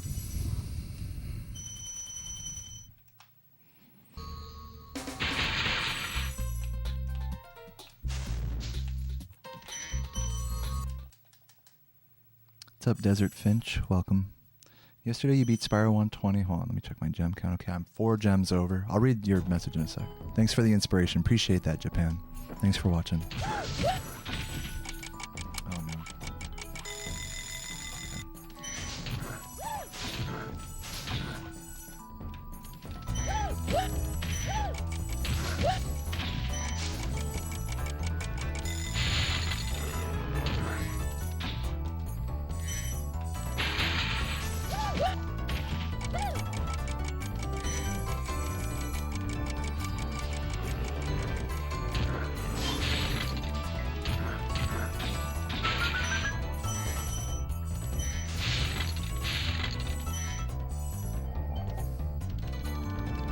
Definitely losing a little time here, but not the worst.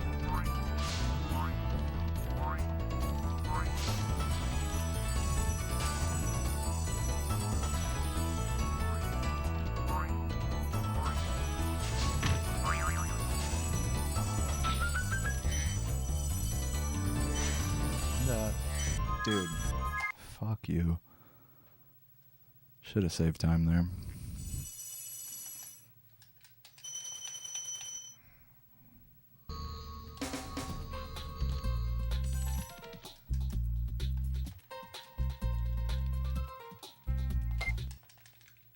Still just barely the sub 3540. Still, I mean, you know, honestly, for dying in Alpine Ridge, I kept this run together pretty respectably. Let's see if we can get a good rat here.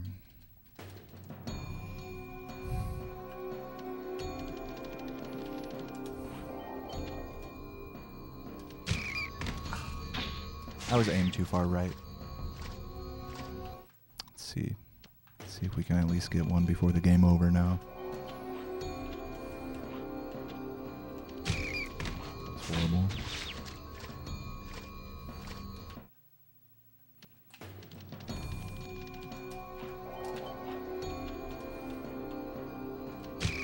Come on, dude. Just give it to me, man. As a completionist, you find 120% speedrun so impressive. It takes you an hour, takes you half an hour to do something I can do in seconds. Thanks, Mamandy. Yeah, I love 120%. It's such a good category of this game. It's like a horrible rat position. Yeah, that was an evil rat right there, exactly. Dude, today my rats have just been awful. Like, doesn't matter how good my runs are. Oh my god, okay. Barely. What are we looking at? It's probably not gonna... it's gonna be like a low 38, I think.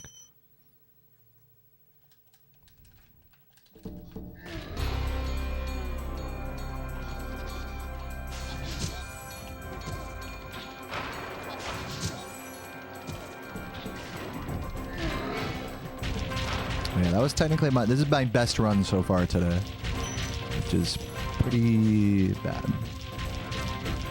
But at least, you know, like I said, the pace going into Nasty's World was really nice. Like the fact that I stayed like basically 10 seconds behind the entire run after like a 10-second death, like near the start, like in Magic Crafters, like that's pretty admirable perseverance there, I think. What do you guys think? You guys think I'm worthy of validation?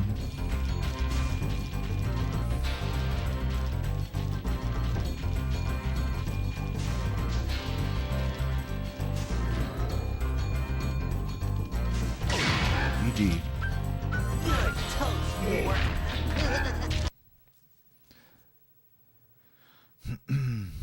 I'm too hard on myself. Thanks.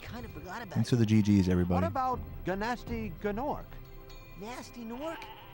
3804, not bad. So now there's order again in the Dragon Kingdom? Well, mostly. I've still got some treasure to pick up. What will you do next? Yeah, I might be too hard on myself, but I'm not going to pretend to be all stoked about, you know, that many rat attempts either. So I think I'm a healthy amount of, I have a healthy amount of self-loathing, I think, as far as being a speedrunner goes, at least. If you don't want to see someone hate themselves, I'm sorry, but watching speedruns is probably not the move.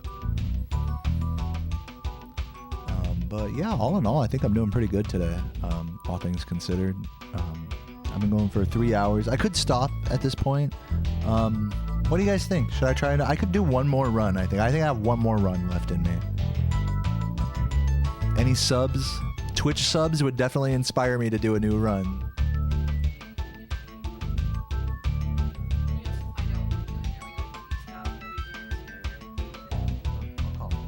I'll be right back, everybody.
Yeah, I can't cosplay as Deo because if I take my shirt off, he's gonna get banned. We were all saying hi to him. Yeah, my mic was on. Is it on now? Hi, everybody. So yeah, first of all, let me thank everyone for the subs real quick. Thanks. There's only one chair here, so. Yeah, Sarah can sit on the couch back there. Yeah. So yeah, first of all, let me tell you guys what I'm doing, and then I'll thank subs. I would like to do another run, except my family and everyone is going to be leaving for dinner soon, and I want to join them, so I'm going to unfortunately be going offline right now. But I know a lot of you guys subbed right now, so I promise I'll be on for extra long tomorrow to accommodate this. I know you guys probably subbed to see another run, so I feel bad scamming you guys like that, but I mean, I was on the phone with my parents just now. I just found out that they're like leaving like right now, basically. So, yeah, sorry about that. I am going offline. Sorry to blue balls you guys like that. But thank you. Let me just big thank you to Maggot Magus with the 100 bits. Yowlitz with the 5 gifts. Yow, dude, can I get a fucking chugger in the chat for Yow? Fucking legends, man. Thank you, Yowlitz, for the 5 gifts. Maggot with another 100. So that's 200 right there. And Pep with a gift. Wiz with the gift. And that's pretty much it for now. Oh, for all the bitches in the chat wanting to see me do an any percent run, I did. Go look at my PB on speedrun.com if you want to see me do a terrible any percent. Yeah, if you guys didn't hear that, Sarah said she did an any percent run, so you can look her up on speedrun.com if you want. Or you can follow her stream, Strawberry X Sangria on Twitch. Sometimes we go live with secret streams there. We did like a Roblox dress-up game the other day. Anyways, yeah, guys, I'll see you tomorrow. Let me find a raid target here, and I'm gonna go eat a bunch of Mexican food and have a margarita. I promise, in honor of all the subs that wanted to see another run, I would do one. I'll do more tomorrow in honor of you guys. Okay, no scams here. I refuse to scam you guys like that. So, yeah, let me see who's on. And by the way, thanks Chris for the GGs and everybody. I think Monopoly's on right now. ZL.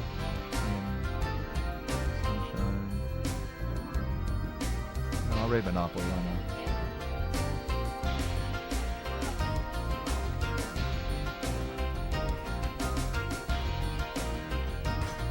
Let me type a raid thingy.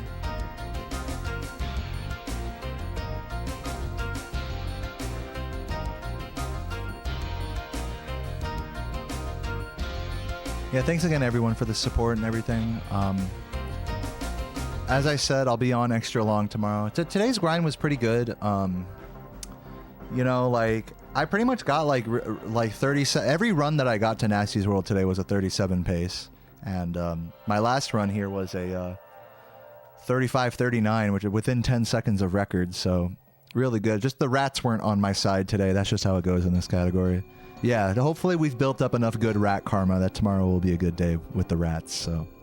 I'll see you guys for it then, and have an excellent night. And yeah, I'll be thinking about you guys as I'm sipping down my margarita tonight. So I'll see you guys tomorrow. Peace.